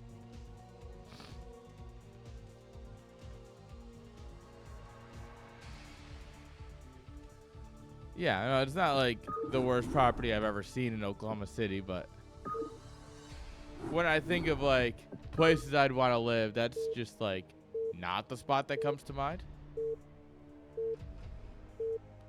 But yeah, it's not bad. Minions moving to Oklahoma City. Let's go.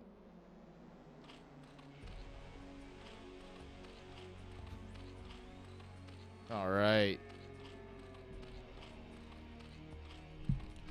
Spotting here in the bottom left-hand side with the magenta drones. Absolutely beautiful.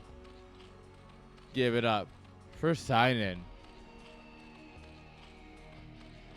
Representing MG and Big Click Energy. Man, double wrong. Can you imagine? At least he's not Urk. That's fair. At least he's not Urk. You know, and you can take solace in not being from Urk. Spotting here in the bottom right-hand side with the teal SCVs. Representing Nita Light and Nom. Give it up for Refrigerator.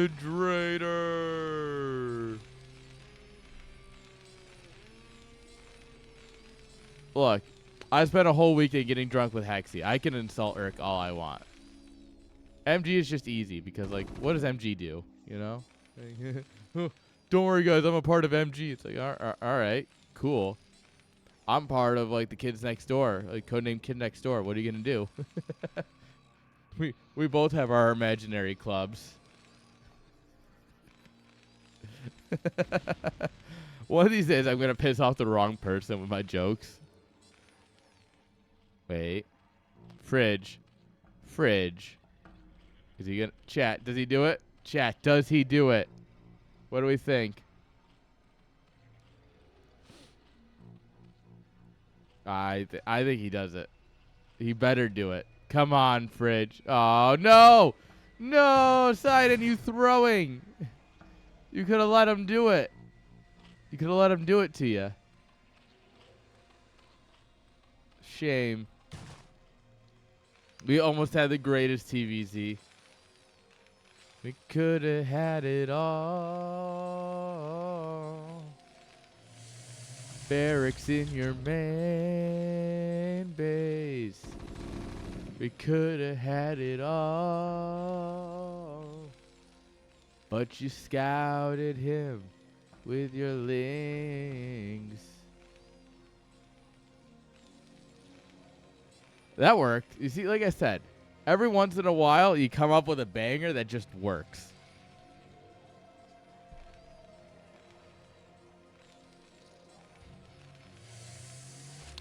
Oh, yeah, when you lift it in, it's much more Giga Chad. But when you can build it here, it sends a message.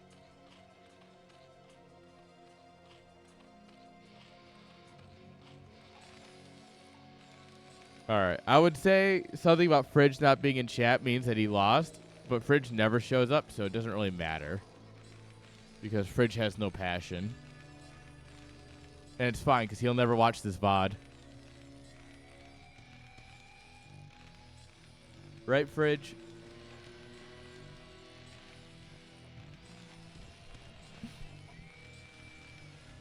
This is the part where someone pings him until he shows up. And he's like, well, I heard you were talking shit. All right, 3 hatch on 2 bases.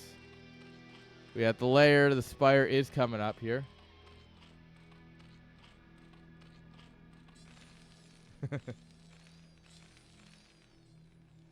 Go ahead. Send it to him. What's he going to do? Message me? He never replies to my DMs. He doesn't take part in CSL anymore.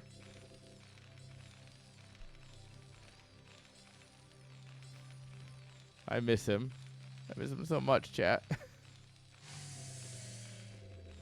Now, Fridge is a super cool dude. I actually do genuinely miss him playing in CSL and stuff. It was a lot of fun. All right, we got plenty of turrets coming on up here.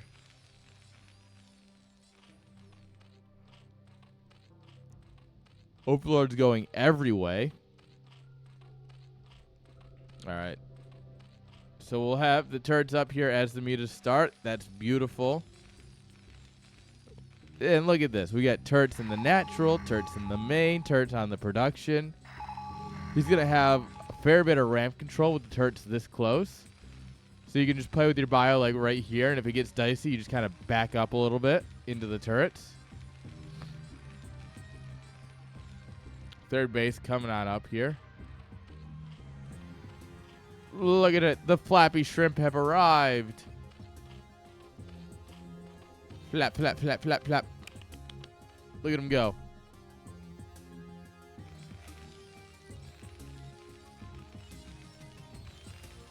I mean, he could have fit a turret here, or like here, or like here. But nope, we have a line of turrets. Which is cool. All right, scans, sees the third base. Beautiful scan.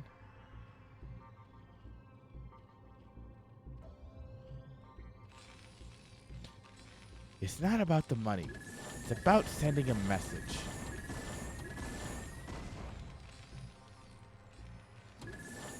All right. 10 mutas versus some turrets. What wins? 1 turret man or 10 mutas?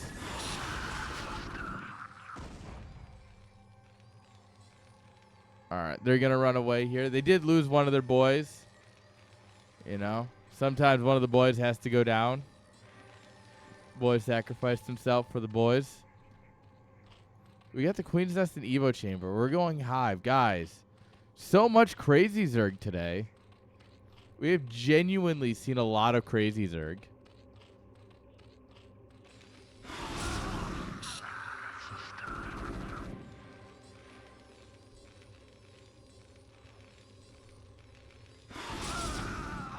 All right. Yeah, look at this. We got that good bio clump here, so that way we can take a fight anywhere the mutas want to come in. If they try and commit to the turrets, then we just run in and stim.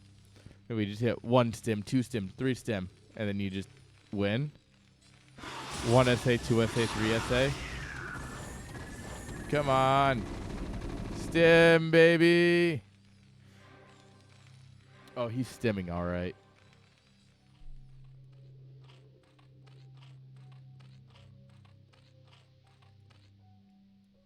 Overlord hiding in the corner.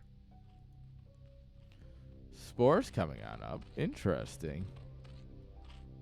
Ultra Cavern. Yeah, buddy. This Zerg is about as crazy as it gets. And I will say, I did do this to Fridge once, and I won. But the third base I was able to take, because we played on Tempest. So I took another natural, and you get the ramp into the natural. And it worked out super well.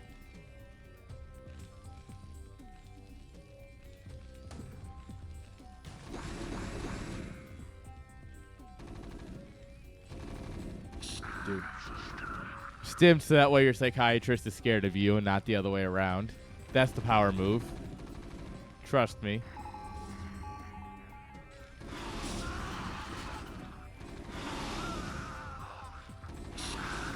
You don't need medics where we're going.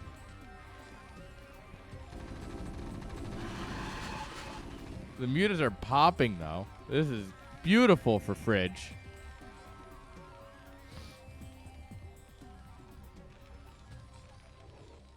If you can figure out how to get across this little bit of a ramp here.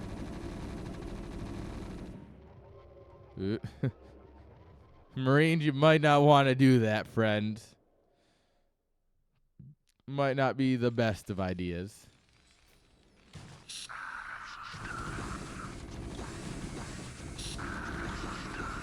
Alright, yeah, one bunker will hold about 75 lings. So, yeah, you can just feel really good about that.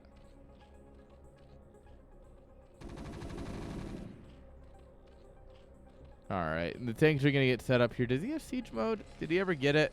I hope so. Yeah, he got siege. Never mind, it's over. GG easy. Terran moment.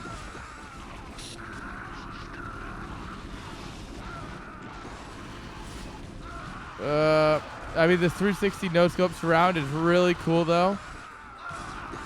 But, I mean, we're burning down the mutas. Yeah, and in the end, that looks really good. Oop. We're getting a radiate off on the last Ultra, though. So, at this point, we did trade out our army for all the Ultras, which is cool. But if this vessel survives, it's much better for Terran. Oh, it doesn't survive, but we get 2 mutas. Still better for Zerg. Not a bad fight for Terran, but better for Zerg. We need ma'ams. We need the ladies. We need the healing light. Yeah, we need these gals right here. Gotta be careful. If I ask for gals like that, you're gonna lump me in with Rapid real quick. Eesh, don't want that.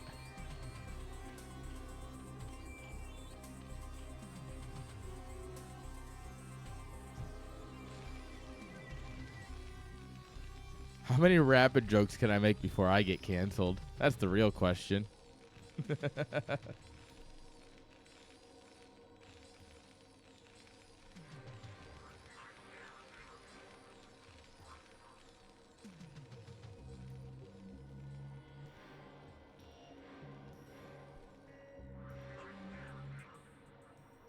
Alright, we found some ultras. It's just 0-3. So they do have chitinous plating, because the lings only have 0-1. But like, oh, another 360 no scopes around. Oh my god. That was huge. Oh, well, we raided an ultra immediately and it dies. Beautiful.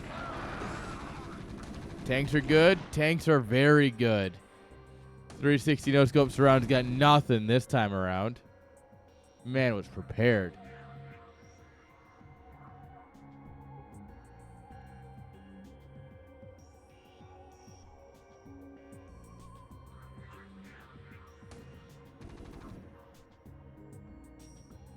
All right. Looks like Fridge is going to go ahead and posture around here. Fourth base is coming down here in the top left. If this can get up, obviously you have a better chance of getting a free base. But getting it up is an absolute challenge. Look, sometimes you just have issues getting your base up, all right? And look, it happens to everybody, all right? The best of us, it happens to the best. Well, it doesn't happen to me usually, but like for a lot of guys playing Brood War, it happens, you know? Don't feel bad if you can't get your base up, right? You just talk to your coaches, and they'll help you out with it.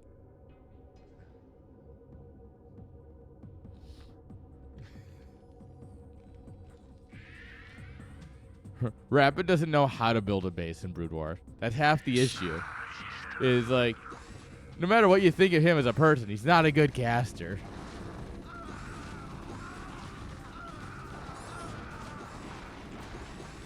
All right, big fight.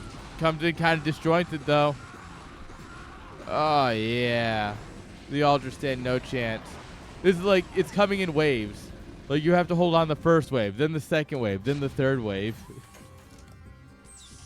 ASL 6 finals. Damn.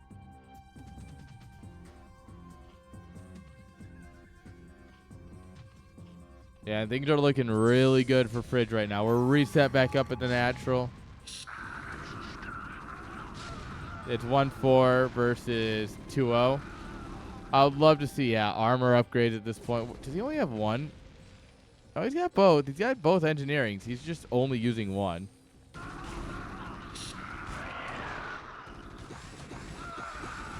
All right, we're kind of fighting in the range of Sunken, which is silly, but there's no reason for our Marines to be looking at Sunkens. I guess we're just going to stim to win, baby. All right, lose another vessel. Sad, but at this point, does it really matter? Man's got enough bank to fund the EU for several years. And that's including Greece, which is a impressive feat. With this kind of money, you might even be able to balance the New York State budget. And I mean, they are billions in debt, if not like a trillion or something. Like, New York State's super in debt. All right. There's a lot of Zerg, and you're going to clean up this army, but doesn't matter, right? The irradiates are good. Look at that. They're popping drones.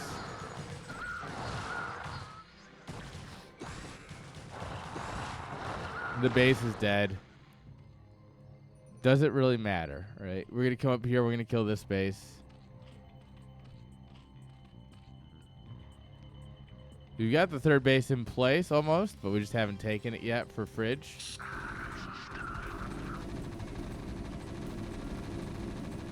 Tank decided he doesn't want to join the fight. Don't mind me, guys. I'm going home. He's actually just going home. All right. Fine. Fuck it. We actually have a third and a fourth in place. Is he excuse me? Ooh, I am the haunted command center. Ooh.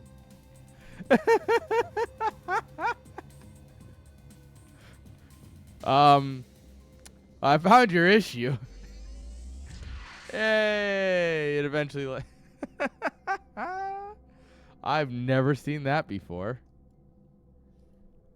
I've never seen a command center dance like that. The way I dance with you. Oh.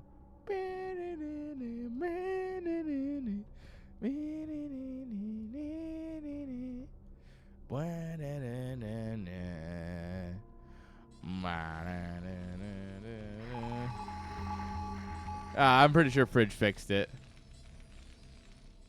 You know, maybe it's better this way. We would have hurt each other with the things we wanted to land. Could have been this good. Who's gonna dance with me? Please, babe. And I'm never gonna dance again. Guilty feet, I got no rhythm. Alright, guys, I'll stop, I promise. Sick ultras running around.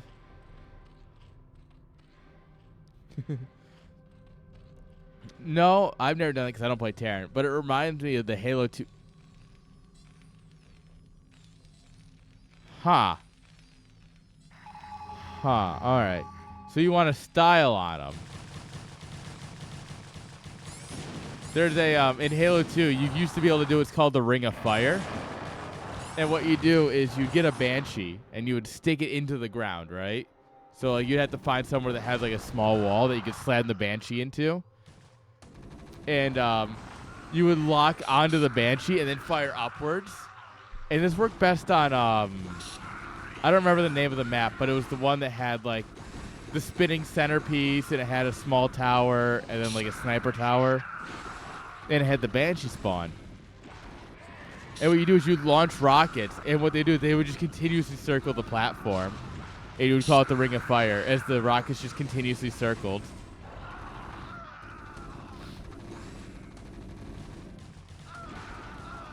I'm on down, down, down into the Ring of Fire. And it burns, burns, burns. Remember, fire bats can technically hit ultras 3 times. There's your fun fact of the day. If you ever think fire bats aren't good, they can hit ultras 3 times. Technically. This command center died? Come on, Fred. Your buildings fly. Oh, no. He just pulled it all the way back.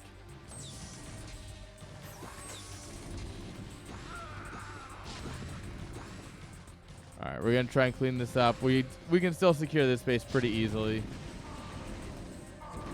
Supplies are getting dangerously close here.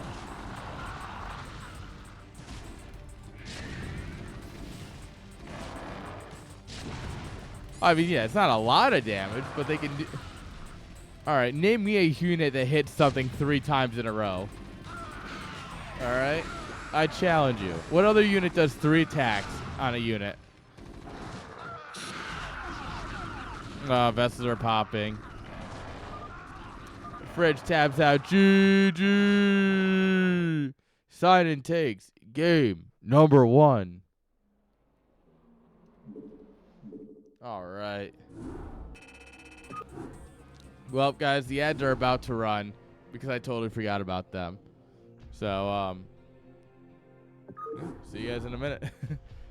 Don't worry, guys. I'm not going anywhere. I'm just letting the ads run, so don't want them to run mid-game for you guys. So you just give us a minute here.